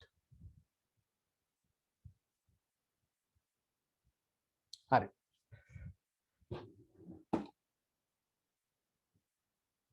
දරුවෝ කීප දෙනෙක් අහලා තිබ්බා මේ සර් ටියුට් එක print කරගන්න ඕනද? ඔයාලට PDF දාලා තියෙන එක පුළුවන්කමක් තියෙනවා නම් print කරගන්න පුතා. මොකද හේතුව මේ යන විදියට තව සතියක් දෙකක් යනකම් අපිට ඔයාලා ටියුට් එක එවා ගන්න බැරි වෙයි වගේ. දැන් courier service වල කට්ටිය නම් කියනවා කමක් නෑ අපි කොහොම හරි කරලා යවන්නම් කියලා. දැන් තියෙන ප්‍රශ්නේ print කරගන්න බෑ. ප්‍රෙස් වල මිනිස්සු අහගෙන ඉන්නේ නේද? තිබිච්ච ටියුට් ඉවරයි පුතා. ප්‍රධාන කඩදාසි ගැටලුවක් තියෙනවා පුතා. කඩදාසි නැහැ සමහර පැතිවල තියෙනවා සමහර පැතිවල නැහැ. නේද? ඊළඟට කඩදාසි අපිට ප්‍රශ්නයක් නෙමෙයි. යාල් ප්‍රෙස් වල කට්ටිය බලාගෙන ඉන්නේ. ප්‍රශ්නේ තියෙන්නේ කාර්ය මණ්ඩලේ නැහැ, තින්ත නැහැ කියනවා, කතන්දර කියනවා. සමහර ගුරුවරු අනාගතය ගැන හිතලා අනාගත මාස 3-4කට ඕනේ print out එකපාර ගත්තා. ඒකයි මේ උනේ. සමහර ගුරුවරු ළමයි 4-10 ඉන්න ගුරුවරු ටියුට් 25 දැම්ම print එකට. දෙකෙන් ඒගොල්ලෝ කාර්යබහුල වුණා හා තිබිච්ච කොළ අරම්මනම් ඔක්කොම එකපාරට ස්ටොක් අඩු වුණා. ඒකයි උනේ. නේද? කොහොම වුණත් බය වෙන්න එපා ටියුට් එක ලබා දෙන්න. අපි යනවා අපේ මාතෘකාවට.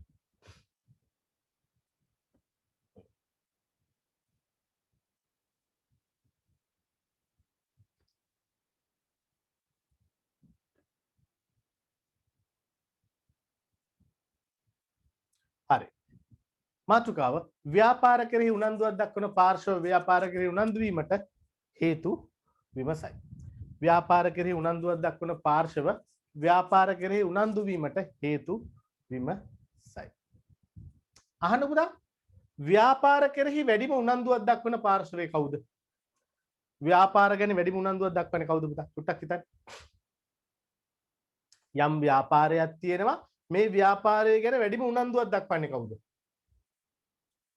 ඔව් දරුවෝ ඕනෑම ව්‍යාපාරයක් ගැන වැඩිම උනන්දුවක් දක්වන්නේ කවුද? ව්‍යාපාරයේ හිමිකරුවන්, අයිතිකරුවන්. තව ව්‍යාපාරයේ අයිතිකරුට තියෙන උවමනාව කැක්කුම රුදාව වෙන කාටවත් නැහැනේ. පැහැදිලි ව්‍යාපාරයේ හිමිකරුට නොහොත් අයිතිකරුට තමයි පුදා ව්‍යාපාරය පිළිබඳ ලොකුම හැඟීම ලොකුම දැනීම තියෙන්නේ. ලොකුම වටිනාකම තියෙන ඔහුට තමයි. ඒක හරි. එතකොට අයිතිකරු හැරෙන්න වෙන කවුරුත් ව්‍යාපාර ගැන උනන්දු වෙන්නේ නැද්ද? උනන්දු වෙනවා. මම නිකන් මෙහෙම අහන්න පුතා ප්‍රශ්නයක් නිදිමත යන්නත් එක්ක. මට කියන්නකෝ ඔයා ගැන උනන්දු වෙන්නේ කවුද කියලා. ඕනනම් chat box එකට දාන්නත් පුළුවන්. ඔයා ගැන උනන්දු වෙන්නේ කවුද? කවුරු වගේ කට්ටියද පුතා ඔයා ගැන උනන්දු වෙන්නේ? හරි. අම්මා තාත්තා උනන්දු වෙනවලු එක්කෙනෙක් කියනවා. වයිෆ් උනන්දු වෙනවලු. තව අම්මි තාත්ති කියලා එක්කෙනෙක් දාලා තියෙනවා. තවත් ඉන්න පුතා නේද? සමහර ලාවට දැන් අපේ ගෙදර නම් පුතා ඔයා පිළිගනිද්ද නැහැ. නෝටි බෝයි කියලා එක්කෙනෙක් උනන්දු වෙනවලු. නේද? ගර්ල්ෆ්‍රෙන්ඩ් උනන්දු වෙනවලු. ඇයි සර් නේද?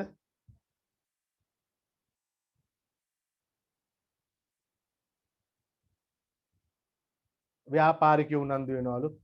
අල්ලපු ගෙදර ආන්ටි උදව් වෙනවා. උනන්දු වෙනවා. ඇති නේද? ඇති හොඳටම ඇති. අල්ලපු ගෙදර ආන්ටි උනන්දු වෙනවලු සමහර දරුවෝ. ඒක ඇත්ත වෙන්න ඇති. එක්කෙනෙක් දාලා අම්මයි තාත්තයි තමයි ඉතින් කියලා. අහන්නකො ඔයා ගැන උනන්දු වෙන්නේ කවුද කියලා අහුවොත් එimhe දැන් ඇති පුතා හොඳේ. ඔයා ගැන උනන්දු වෙන්නේ කවුද කියලා ගොඩාක් කට්ටිය උනන්දු. පුතාද පිළිගනිද්ද නැහැ. අපේ ගෙදර මං ගැන වැඩිපුර උනන්දු වෙන්නේ කවුද කියලා දන්නවද? පුතා අපේ ගෙදර මං ගැන වැඩිපුරම උනන්දු වෙන්නේ පුතා අපේ ගෙදර බල්ලා.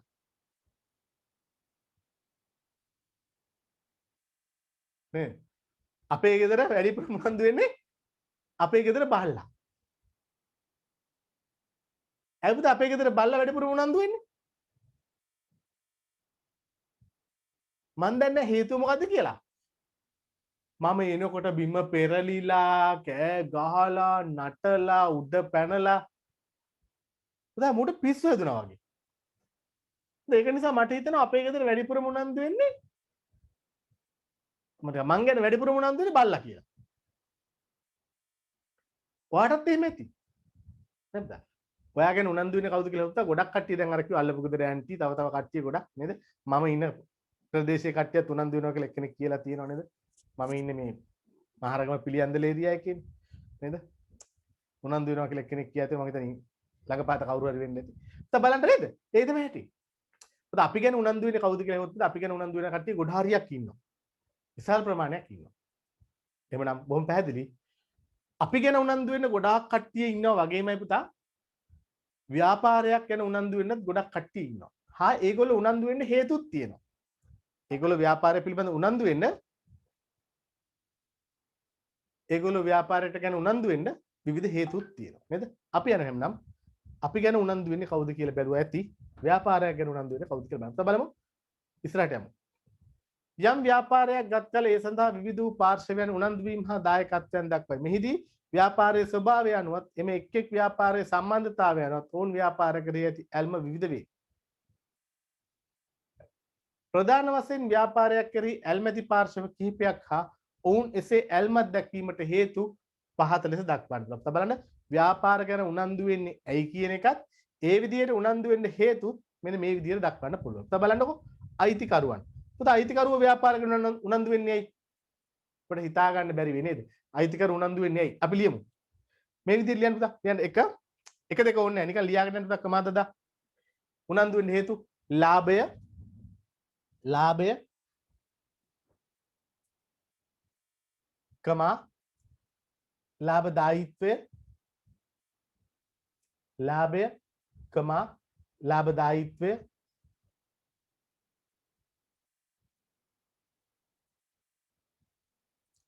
ලාභය ලාභදායීත්වය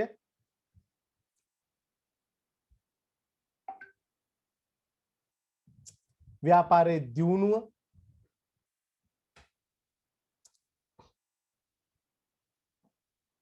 ලාභය ලාභදායීත්වය ව්‍යාපාරයේ දියුණුව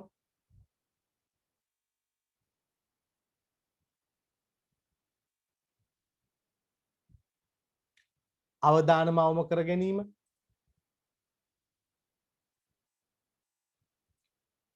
අවදානම අවම කර ගැනීම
ඔව් ව්‍යාපාරේ වර්ධනය කර ගැනීම ඊළඟ වෙළඳපොළ කොටස වැඩි කර ගැනීම පුතා මේ WhatsApp එකට පණිවිඩ දාන්න එපා පුතා පොඩි කරදරයක් ක්ලාස් එක කරන වෙලාවට දාන්න එපා හොඳේ මොකක් හරි තියෙනවනේ chat එකට දාන්න උතන ව්‍යාපාරයේ වර්ධනය කර ගැනීම ඊළඟ වෙළඳපොළ කොටස වැඩි කර ගැනීම තම ආයෝජනයේ ප්‍රතිලාභ ඉහළ නංවා ගැනීම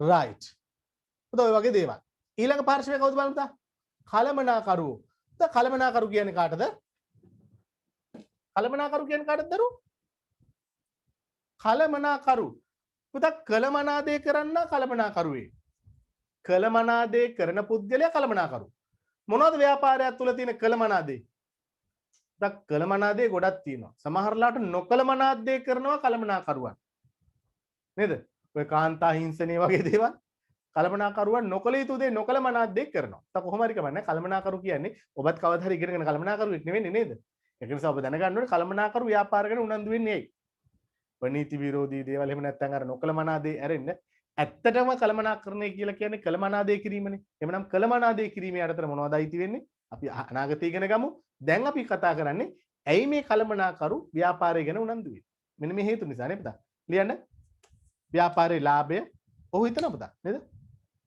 ටියුට් එකට යමුකෝ අපි ඔව් ව්‍යාපාරයේ ලාභය උපරිම කිරීම ව්‍යාපාරයේ වර්ධනය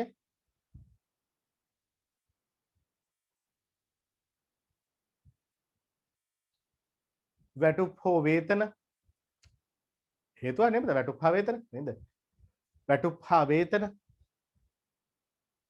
ඊළඟ වෙනත් ප්‍රතිලාභ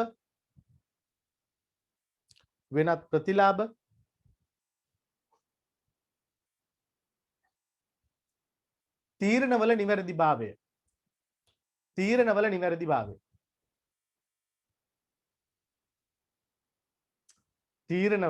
නිවැරදිභාවය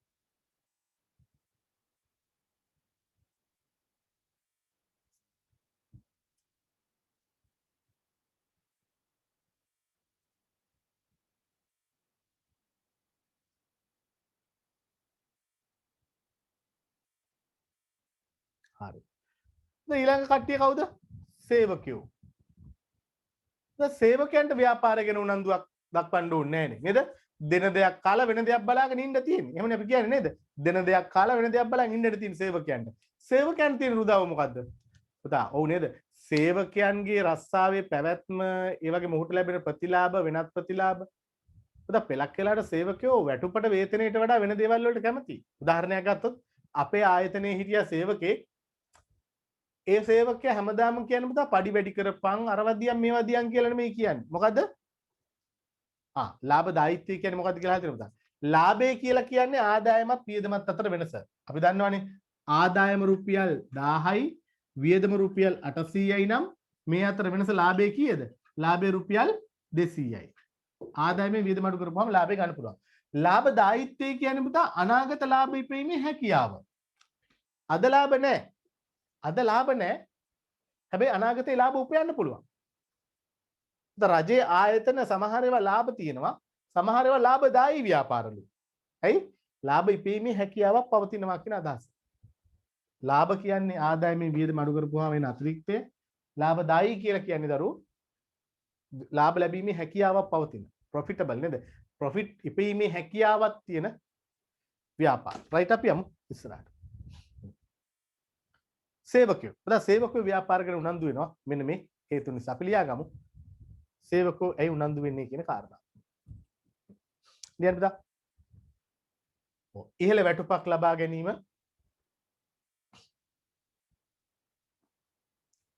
කමා ප්‍රසාද දීමනා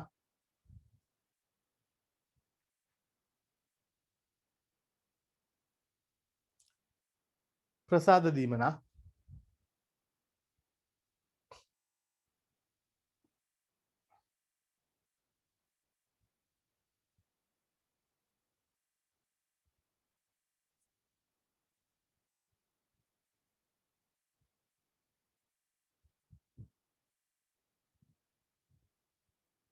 රැකියාවේ සුරක්ෂිතභාවය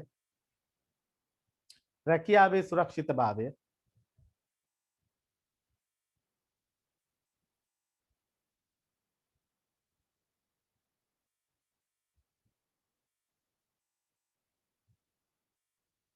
උසස් වීම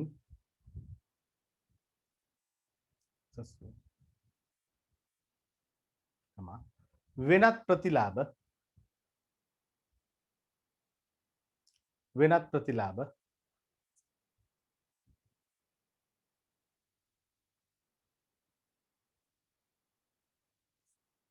වෙනත් ප්‍රතිලාභ ඔතනවා තමයි සේවකයෝ ව්‍යාපාර පිළිබඳ උනන්දු වෙන්න හේතු නේද හරි ඊළඟ පාර්ශ්වය කවුද පුතා සැපයුම් කරුවෝ කවුද දරු සැපයුම් කරුවෝ කියලා කියන්නේ ව්‍යාපාරයට හිතන්නකෝ අමුද්‍රව්‍ය අමතර කොටස් නිමිද්‍රව්‍ය නේද සේවකයෝ වෙනත් දේවල් සපයන කට්ටිය ඔහුගේ රස්සාව මොකද්ද ඔහුගේ රස්සාව බවට පත් වෙන පුතා මුදල් ලබා ගැනීම සමාවෙන්න අපේ ආයතනයේට යම් එකපාරට අකුණක් ගැහුවා ඒකයි කියන එක නේද වෙන එකක් කියුවේ අහන්නකෝ විවිධ දේවල් සපයලා ඒ තුලින් තමයි ඔහු ලාභ ගන්නෙ නේද එහෙනම් අපේ ව්‍යාපාරයේ පවතින එක අපට අමුද්‍රව්‍ය සපයන කට්ටියට ශ්‍රමිකයෝ සපයන කට්ටියට නේද අපේ ආයතනයේ යන්ත්‍ර සූත්‍ර නඩත්තු කරන කට්ටිය ක්ලීනින් වලට AC ක්ලීන් ඒගොල්ලන්ට වැදගත් නැද්ද පුතා මේ ආයතනේ වැදගත් එහෙම වුණොත් එයාලට ආදායමක් හම්බෙන්නේ නේද හරි එහෙනම් අපි යමු ඔතෙන්ට right බලන්න පුතා සැපයුම් කරු ලියන්න අඛණ්ඩව ඇනවුම් ලබා ගැනීම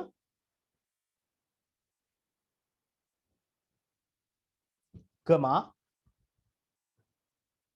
මුදල් නැවත අය කර ගැනීම මුදල් නැවත අය කර ගැනීම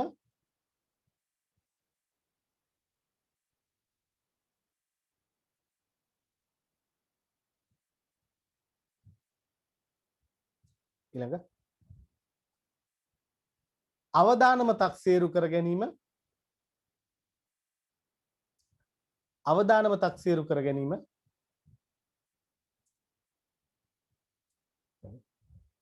අනාගත වෙළඳපළ සුරක්ෂිත කර ගැනීම අනාගත වෙළඳපළ සුරක්ෂිත කර ගැනීම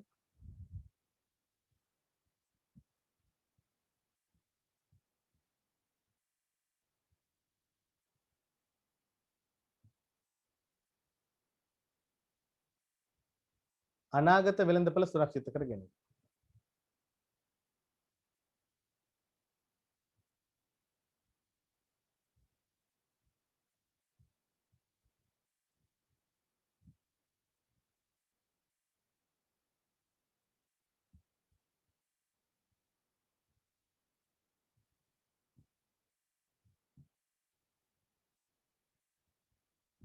හරි ඔන්න පුතා සැපයුම් කරු උනන්දු වෙන්නේ ඇයි කියන එකට right ඊළඟ පාර්ශවය කවුද පුතා ගනුදෙනු කරුවෝ දැන් ගනුදෙනු කරුවෝ ව්‍යාපාර ගැන උනන්දු වෙනවද අනිවාර්යෙන් උනන්දු වෙනව නේද පාරිභෝගිකයෝ තමන්ගේ නිෂ්පාදකයා පිළිබඳව අනිවාර්යෙන් උනන්දු වෙනවා සමහර ලාවලට පාරිභෝගිකයාගේ පාරිභෝජන රටාව තීරණය කරන්නේ නිෂ්පාදකයාගේ නිෂ්පාදන රටාව මත ඒක රහසක් නෙමෙයි පුතා නිෂ්පාදකයා තමන්ගේ නිෂ්පාදනය අතහැරියොත් නිෂ්පාදකයා තමන්ගේ නිෂ්පාදන ක්‍රියාදාමය අතහැරියොත් පාරිභෝගිකයාට පරිභෝජනය කිරීමේ අවස්ථාවන් ගිනිනවා පාරිභෝගිකයා හිතනවා පුතා නේද එවනම් පාරිභෝගිකයෙක් තමයි පුතා ව්‍යාපාර කියන්නේ ඕනම ව්‍යාපාරයක හදවත කවුද පාරිභෝගිකයනේ තමන්ගේ කස්ටමර් බේස් එකනේ මේ කස්ටමර් බේස් එක ආරක්ෂා කර ගැනීම සඳහා කටයුතු කරනවා ව්‍යාපාරිකයෝ අනිවාර්යෙන් කටයුතු කරනවා එහෙමනම් මේ කියන පාරිභෝගිකයොත් ව්‍යාපාරය ගැන උනන්දු වෙනවා ණයට දෙනවද නැද්ද නේද හොයනවනේ අපි ඊළඟට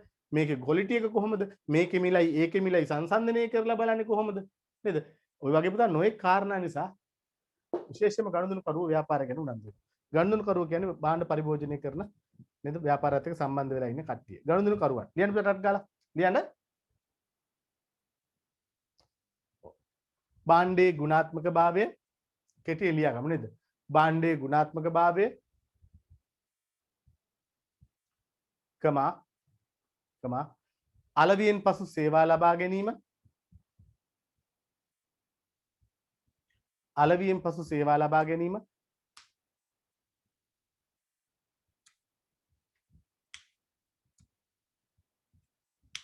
ණය පහසුකම් ලබා ගැනීම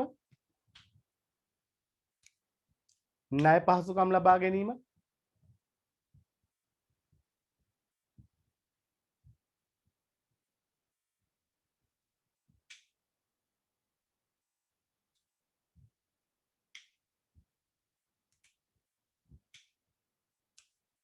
ව්‍යාපාර වගකීම් ඉටු කරන්නේ දැයි සහතික කර ගැනීම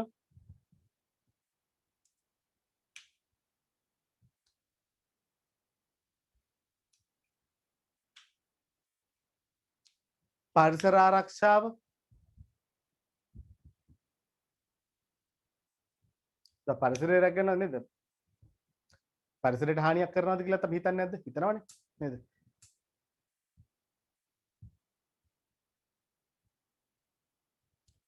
ව්‍යාපාරේ පැවැත්ම අපි හිතනවනේ ඉස්සරහට පරිභෝජනය තියාගන්න නම් මේක පවතින්න බෑ නේද? ව්‍යාපාරේ පැවැත්ම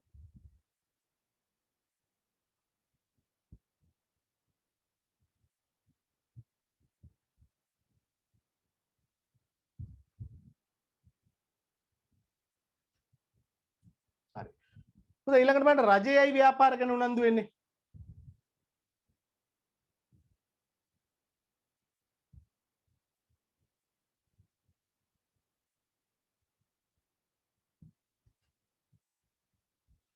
උදා වැටුප් හා වේතන ගැන අහලා තියෙනවා අපි ඉස්සරහට කතා කරමු ඒ ගැන නේද?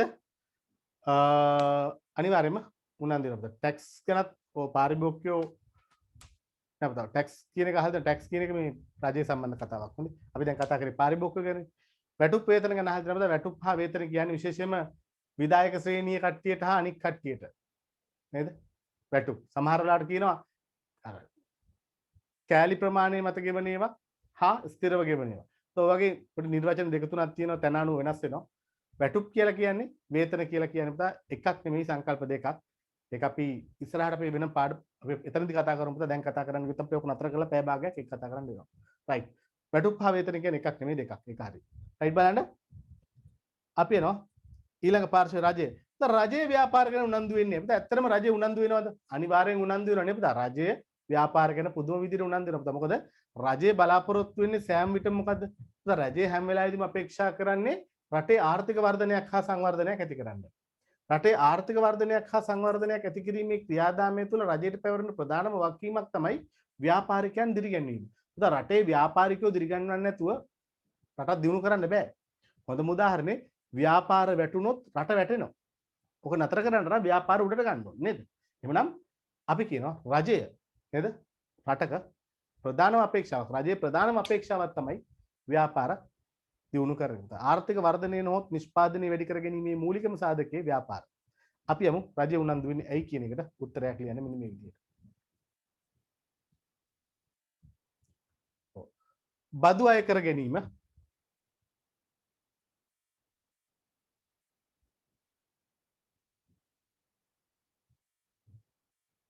ළඟ සේවා නියුක්තිය වැඩි කර ගැනීම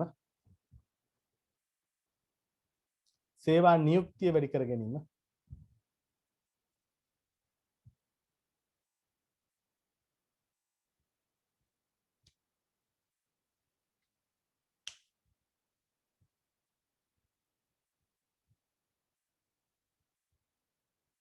ළඟ බදු සහන ලබා ගැනීම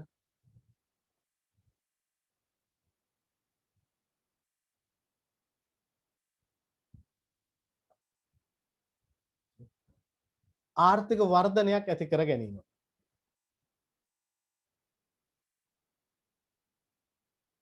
අය කිව්වනේ පුතා. බදු සහන, බදු විරාම, සේවා නියුක්තිය, ආර්ථික වර්ධනය. ඊළඟට රජයේ අනපනත් ක්‍රියාත්මක කරවීම. රජයේ අනපනත් නීති රීති නේද? ක්‍රියාත්මක කරවීම.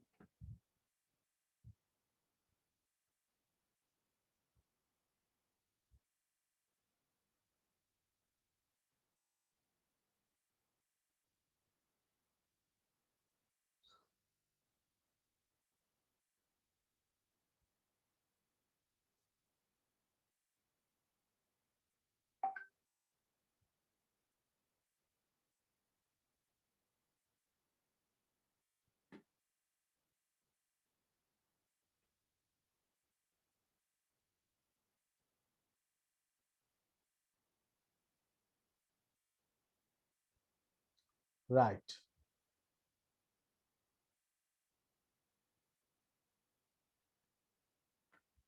ඊළඟ පාර්ශවය කවුද බලන්න පුතා? ඊළඟ පාර්ශවය ප්‍රජාව. පුතා ඔන්න බලන්න දැන් කට්ටිය නිකන් කට් වේගෙන යනවා ටික ටිකයි. අර උදේ ගත්ත මෙගාබයිට් ප්‍රමාණය දැන් ඉවරයි. පොඩි කාඩ් දාලා ලොග් වෙච්ච කට්ටිය ඉවරයි. සමහර කට්ටියගේ ෆෝන් එකේ බැටරිය ඉවරයි. නේද? ඉතින් ඔකට සොලියුෂන් එකක් හොයාගන්න ඕනේ පුතා. සිග්නල් තියෙන තැනකට ෆෝන් එක charge එකට ගහගෙන හරි කමක් නැහැ. වැඩේට බහින්න. ඒ වගේම අර විනාඩි 45ක් විතර දෙන්න පුතා ෆෝන් එක charge එකට ගහගන්න මේ වෙලාවේ. ඉන්ටර්වල් එක නැත්තම් විනාඩි 10ක් දෙන්න පුළුවන් නේද? charge එකට ගහගන්න ෆෝන් එක නැත්තම් අවුල් වෙනවා. ඔයාට මට සොලියුෂන් නැහැ. ඔබම තව සොලියුෂන්ස් ගන්න ඕනේ. right. data පිළිබඳ ගැටලුව නම් විසඳලා දෙන්නම් මම කොහොිට පුළුවන් වෙයි. right. ප්‍රජාව කියන කවුද පුතා? ප්‍රජාව කියලා කියන්නේ ව්‍යාපාරයේ අවට ජීවත් වෙන මිනිස්සු. ඒ මිනිස්සු උනන්දු වෙනවද ව්‍යාපාරය ගැන? අනිවාර්යෙන් උනන්දු වෙනවා පුතා නේද? අපේ පැත්තේ හිතන්නකෝ මේ ළඟ තියෙනවා ඔය කර්මාන්තශාලාවක් පොඩි කර්මාන්තශාලාවක්. ඒකේ කට්ටියට ඕන මේ ළඟදී කොරෝනාත් හැදිලායි කියලා ආරංචි වුණා. તો බලන්න ඒ ෆැක්ටරි එක ගැන ඒ නිෂ්පාදන ආයතනය ගැන අපේ අපට මිනිස්සු කතා වෙන්නේ නැද්ද? මගේ ගෙදර පව මං අහගෙන ළඟපත් අක්කා කෙනෙක් ඉන්නවා එයා ඇවිල්ලා කතා කරනවා නේද? රයිට් අපි බලමු මෙන්න මේවා තමයි ප්‍රජාව පිළිබඳ උනන්දු වෙන්න හේතුව. තව ලියන්න. පරිසරය ආරක්ෂා කර ගැනීම.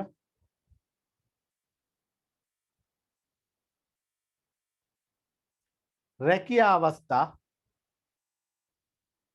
පරිසරය ආරක්ෂා කර ගැනීම රැකියා අවස්ථා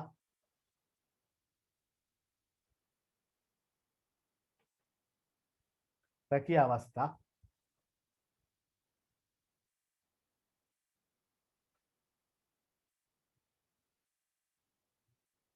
පරිසරය ආරක්ෂා කර ගැනීම රැකියා අවස්ථා වෙනත් ව්‍යාපාර අවස්ථා වෙනත් ව්‍යාපාර අවස්ථා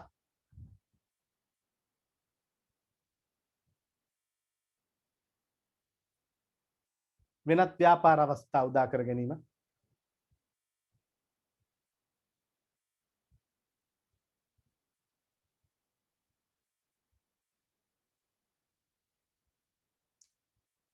සමාජ සුබ සාධන කටයුතු සමාජ සුබ සාධන කටයුතු සමාජ සුබ සාධන කටයුතු ඔබ දා ව්‍යාපාරිකයෙක්ගෙන් බලාපොරොත්තු වෙන අවඩ ජීවත් වෙන කට්ටිය සමාජ සුබ සාධනයක් නේද? හරි. ඊළඟ පාර්ශවය කවුද පුතා? තරඟකරුවෝ. පුතා තරඟකරුවෝ ඇත්තටම පෙළක් ආයතනවල පුතා මේ ආයතනයේ අයිතිකරුට වඩා තරඟකරුවෝ උනන්දු වෙනවා. ඔබ පිළිගනීද ඒක? තරඟකරුවෝ උනන්දු වෙනවා තම අපිට වඩා. උදාහරණයක් හිතන්න පුතා. අපේ දැන් 2022 බැච් එකේ ළමයි කීයක් ඉන්නවද කියලා පුතා ඇත්තටම මට ලොකු අවබෝධයක් නැහැ. ඒ කියන්නේ බැච් තියෙනවනේ කීපයක්. දැන් අවුරුද්දකට ඉස්සෙල්ලා පටන් ගත්ත සෙට් එකක් ඉන්නවා ඊට පස්සේ කොහොම හරි අපේ පන්ති වල ඉන්නවා 2022 බැච් කීපයක්. 23 බැච් කීපයක් ඉන්නවා. දැන් හැබැයි මේ ළඟදි දවසක් අපේ ගම්පහ ක්ලාස් එකේ ඕගනයිසර් ඒ සංවිධානය කරන අපේ මේ මල්ලිකා අතින් කියලා තියෙනවා කවුද මන් දන්නේ සර් කෙනෙක් අර ගොල්ලෝ නම් ගොඩ ගිහිල්ලා නේද? එයා අහලා තියෙන ඇයි කියලා. නෑ 2022ේම මෙච්චරක් විතර ඉන්නවා ළමයි. ඒක බලපුවාම මෙච්චරක් විතර ඉන්න බලපුවාම මේ අකා හැම බැච් එකකටම අර ආරම්භක සම්මන්ත්‍රණ වලට එහෙම හොරෙන් රිංගලා කී දෙනෙක් ඉන්නවද මොනවද කරන්නේ ඔක්කොම ටික අහිඳ ගන්නවා. පුතයි හැටි. නේද? සමහර වෙලාවට තරඟකරුවෝ අපිට වඩා අපේ ව්‍යාපාරය ගැන උනන්දු වෙනවා. ඒකනේ ඒගොල්ලෝ එතන ඉන්නේ. ඒකනේ ඒගොල්ලන්ට ළමයි 4 දෙනෙක් ඉන්නේ පුතායි. ඒගොල්ලෝ අපේ දේවල් හොය ඉන්නවා. එයාලා ළමයි හොයාගන්නේ නැහැ. ඒක තමයි අවුල එයාලට. නේද? අපි ෂෝනෝ දැම්මට දෙයිනේ කියලා අපිට ළමයි ඉන්නවා. ඔක තමයි වෙනස. දැන් එහෙනම් බලන්න. ඔව්. තරංකරු අපි ගැන උනන්දු වෙනවා. පෙලක් වෙලාවට තරංග කරන්නම බැරි නම් මොකද කරන්නේ? කූණියම් කරනවා. එක එක ඒවා පන්නනවා. නේද? කුප්පි වල දානවා. ඕව හරි කරනවා පුතා. බැරි වුණොත් පොල්ලක් අරගෙන ගහනවා. කෙසේ වෙතත් තරංගකරු ව්‍යාපාර ගැන උනන්දු වෙනවා මෙන්න මේ වගේ. තරංගකරුවන්. කියන්න පුතා?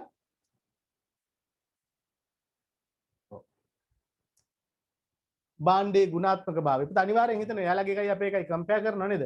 ගුණාත්මක භාවය. අලවිය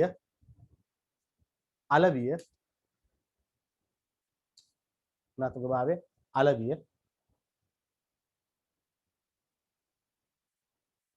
ලාභය හා sorry අලවිය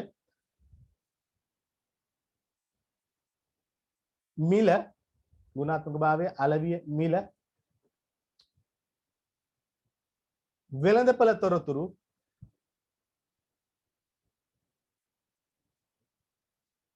අලවි උපාය මාර්ග අලවි උපාය මාර්ග අලවි උපාය මාර්ග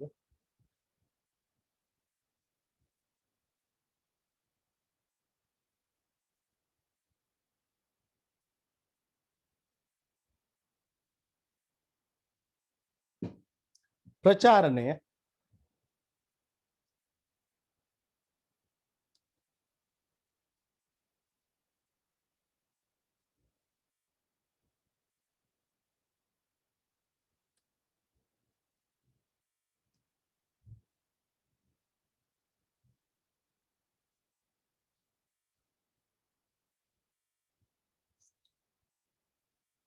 හරි පුතා ඊළඟ පාර්ශවය කවුද බලන්න ඊළඟට කවුද ඉන්නේ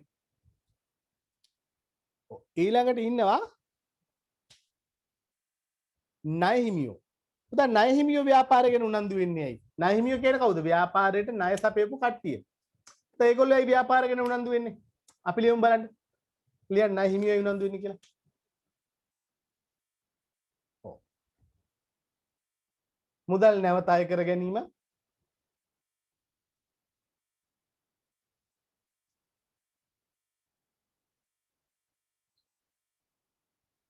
මුදල් නැවත අය කර ගැනීම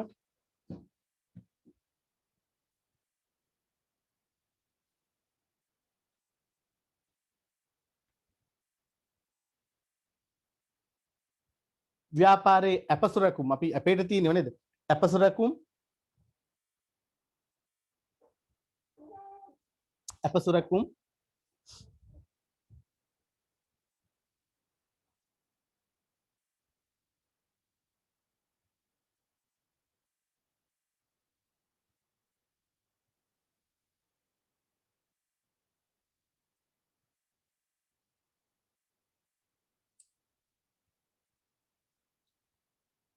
සුරක්ෂිතභාවය අපි ලියුවද මන්දනේ සුරක්ෂිතභාවය ලියු නැත්නම් ලියා ගන්න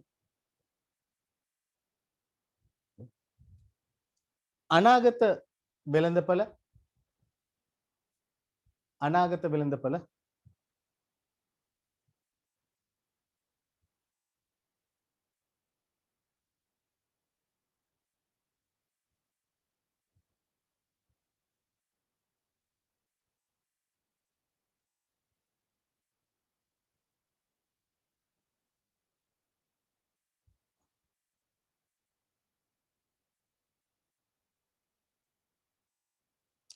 ඔන්න ඔය කියන කාරණා නිසා උනන්දු වෙන කවුද?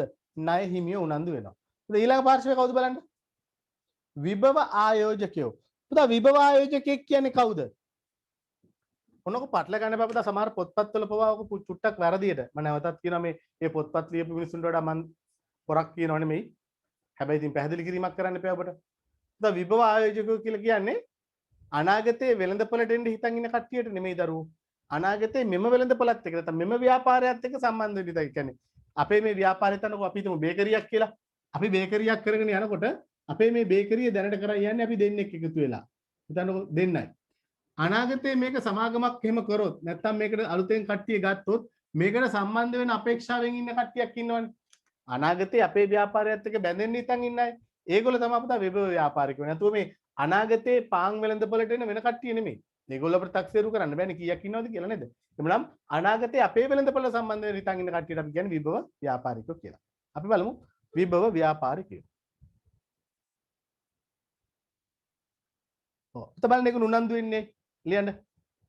ලාභය හා ලාභදායීත්වය ගැන උනන්දු වෙන නේද ලියන්න. ලාභය හා ලාභදායීත්වය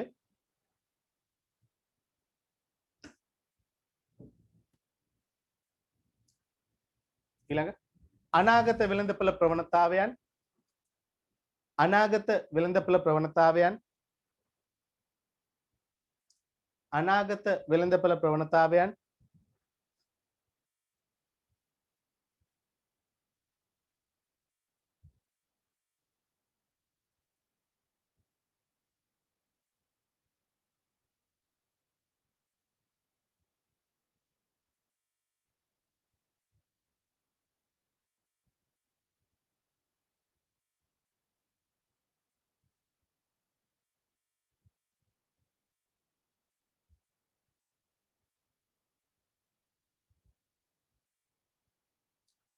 අනාගත ආයෝජන තීරණ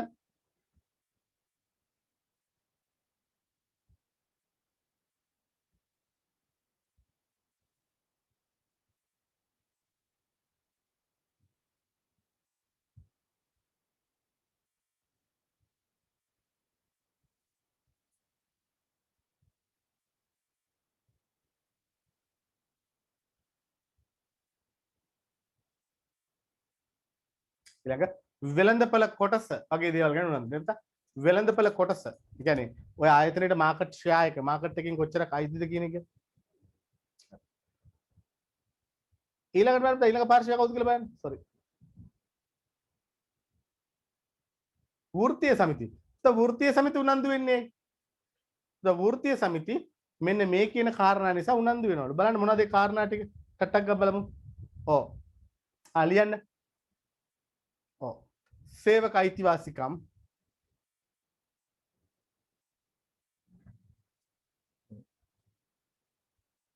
सेवा कोंदेसी सेवक अයිතිවාසිකම් सेवा कोंदेसी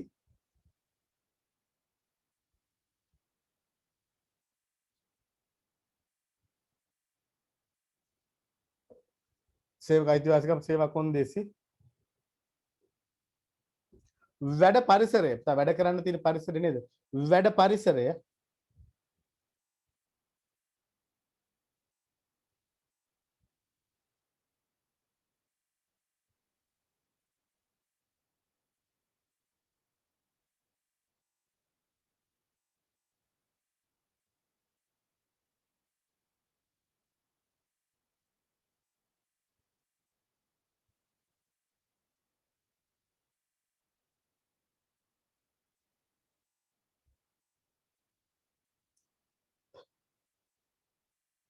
සේවක වැටුප් මට්ටම් පිළිවෙද මන්දනේ නීති රීති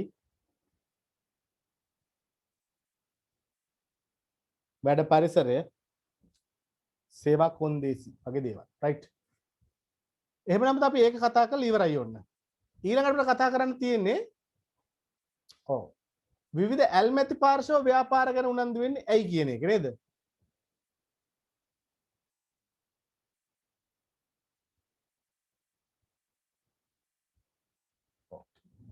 අපි ඉස්සෙල්ලා කතා කරේ ඇයි සෝරි ඉස්සෙල්ලා කතා කරේ මොනවද අපි ඉස්සෙල්ලා කතා කරේ විවිධ පාර්ශව ඔයා ගැන උනන්දු වෙන්නේ ඇයි ඔයා ව්‍යාපාරේ නම් විවිධ පාර්ශව ඔයා ගැන උනන්දු වෙන්නේ ඇයි ඔයා කිව්වනේ ත්‍රිවිල් පාක් එකේ අරායිය උනන්දු වෙනවලු අල්ලපු ගෙදර ආන්ටි උනන්දු වෙනවලු නේද එයාගේ චූටි බබි උනන්දු වෙනවලු දාලා නේද ඔය වගේ විවිධ පාර්ශව උනන්දු වෙනවලු එයා ගැන දැන් අපි මේ කතා කරන්නේ එයාලා ව්‍යාපාරය ගැන උනන්දු සෝරි ඒක අනිත් පැත්ත ඔබ ඒගොල්ලෝ ගැන උනන්දු වෙන්නේ කෙටින් කිව්වොත් ව්‍යාපාරය ඔය කියන පාර්ශව ගැන උනන්දු වෙන්නේ මෙතෙක් කළා කතා කරේ ඒගොල්ලෝ ව්‍යාපාරය ගැන උනන්දු වෙනවලු දැන් කතා කරනවා ව්‍යාපාරය එයාලා ගැන උනන්දු වෙන්නේ ඇයි කියලා බලමුද ව්‍යාපාරය එයාලා ගැන උනන්දු වෙන්නේ ඇයි උනන්දුව දක්වන්න හේතු බලමු ඇල්මැති පාර්ශව ව්‍යාපාරයට වැදගත් වීමට හේතු බලන්න අයිතිකරුවෝ පැවැත්ම තහවුරු කර ගැනීම රඳවා ගැනීම ආයෝජන වැඩි කර ගැනීම නේද පුතා ඇත්තනේ අයිතිකරු නැත්තම් ආයෝජන ගන්න රඳව ගන්න බෑනේ නේද ඊළඟ සේවකයන් ගැන උනන්දු වෙන්නේ තෘප්තිය වැඩි කර ගැනීමට ඵලදාව වැඩි කර ගැනීමට නේද සේවකයන්ගේ නිෂ්පාදනය වැඩි කර ගන්න කාර්යක්ෂමතාවය වෙනොත් වේගය වැඩි කර ගන්න සේවකයන් රඳවා ගන්න ආකර්ෂණය කර ගන්න ඔන්න උනන්දු වෙනවා ඊළඟ බලන්න ණය සැපයුම් කරුවන් උනන්දු වෙන්නේ ණය සැපයුම් කරුව ගැන අඛණ්ඩව මුදල් සම්පාදනය කර ගන්න නේද අවදානම අඩු කරගන්න පිරිවේ අඩු කරගන්න අනිවාර්යයෙන්ම දන්නේද ණය සැපයුම් කරුව අපිට පිරිවේ අඩුවෙන් නේද අඩු කොන්දේසියට දුන්නොත් ව්‍යාපාරය කරන්න පුළුවන් වෙන්නේ රජය ගැන උනන්දු වෙන්නේ බදු සහන ලබා ගන්න යටිතල පහසුකම් ලබා ගන්න තාක්ෂණික දැනුම නේද පුතා ඔය වගේ දේවල් ගැන උනන්දු වෙනවා ඊළඟ ගනුදෙනු කරුව ගැන වෙළඳපොළ වර්ධනය කර ගැනීම භාණ්ඩ හෝ සේවා සඳහා වෙළඳපොළ සුරක්ෂිත කර ගැනීමට පාරිභෝගික විශ්වාසය ගනුදෙනු කරුවන්ගේ පක්ෂපාතීත්වයක් ඇති කරගන්න පුතා ඔන්න ඒ වගේ සාධක නිසා ගනුදෙනු කරුවන් පිළිබඳව කවුද උනන්දු වෙන්නේ ව්‍යාපාරයක් උනන්දු වෙනවා එහෙනම් පුතා ඔන්න අපි ඉවර කරලා දැම්මා ව්‍යාපාර අධ්‍යයන විෂය අතීතයේ පළවෙනි පාඩම ඉවරයි අතීතයේ හැටියට පළවෙනි පාඩම ඉවරයි දැන් දෙවෙනි පාඩම නමුත් අලුත් සිලබස් එකේ ව්‍යාපාර පරිසරයේ කොටසක් තියෙන්නේ ව්‍යාපාර හැඳින්වීම කියන මාතෘකාව යටතේමයි. එhmenan පුතා අපිට ලබන සතියේ කතා කරන්න තියෙන්නේ ව්‍යාපාර ලබන සතියේ නෙමෙයි හොඳේ මේ ඉරිදා. තව දවස් දෙකකින් පස්සේ කතා කරන්න තියෙන්නේ ව්‍යාපාර පරිසරය කියන මාතෘකාව. අපි ඒක ඊළඟ දවසට දාමු. අනිවාර්යයෙන්ම මෙතෙක් ලියපු ප්‍රශ්න වලට මෙතෙක් දීලා තියෙන ප්‍රශ්න වර්ගයක් තියෙනවා. දැන් මේ ප්‍රශ්නවල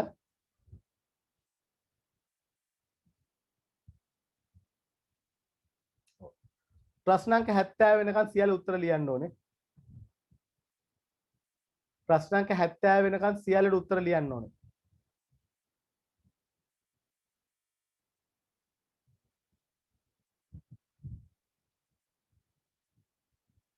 ප්‍රශ්නාංක 70ට වෙනකන් සියලුම ප්‍රශ්න වලට උත්තර ලියන්න ඕනේ පුතා. අපි අද හෙටම පේපර් ක්ලාස් එකක් මම arrange කරන්නම් තමයි මට වෙලාව දෙන්න බැරුව ඉන්නේ. අර පන්ති ගණනාවක් තියෙන නිසා ඒගොල්ලන්ට වෙලාව හිර වෙලා තියෙනවා. මේ අවට ඉන්න මිනිස්සු මහෙන් අහනවා ගෙදර හිටියද කියලා. ඇත්තද? අඩුම තරමේ මේ ඉස්සරහා පාරටවත් යවෙන්නේ නැහැ. වෙසක් කූඩු ටික එල්ලලා තියෙනවා තාම ගලවන්නේ නැහැ කියලා බිරිඳ බයිනෝ දවස් ගාණක් තිස්සේ. හයි මේකටවත් එළියට බැහින්නේ නැහැ. දැන් එතනින් පස්සේ ආයි ක්ලාස් එකක් තියෙනවා. එකමාරට තියෙන දරිමිඩි කාලා කාලා ඒකට ලෑස්ති වෙන්න ඕනේ. එhmenan අපි අදට පන්තිය සමාප්ත කරමු. ප්‍රශ්න ටිකට උත්තර ලියන්න. අකුණුත් ගහනවා වටේ. ගොඩක් දරුවන්ට අකුණු ප්‍රශ්න තියෙනවා. ගොඩක් කට්ටිය මැසේජ් කරලා තියෙනවා. WhatsApp එකකටත් දාලා තියෙනවා. නේද? හරි එhmenan අපි ලබන ඉරිදා හම්බෙමු පුතා. අපි අපේ දේ කරනවා. මම මගේ යුතුයකම කරනවා. ඔබ යුතුයකම කරන්න පුතා. හොඳයි. අපි දෙගොල්ලම යුතුයකම් කරා නම් අපිට ගැළවීමක් තියෙනවා. ඒ වගේම තමයි මුදල් ගෙවලා නැති විශාල පිරිසක් ඉන්නවා පුතා. ඒගොල්ලෝ මුදල් ගෙවන්න. මොකද හේතුව ආයතන පවත්වාගෙන යන්න අපිට මුදල් අත්‍යවශ්‍යයි. එවනම් හැමෝටම ආයිබෝන් කියලා නම නතර වෙනවා.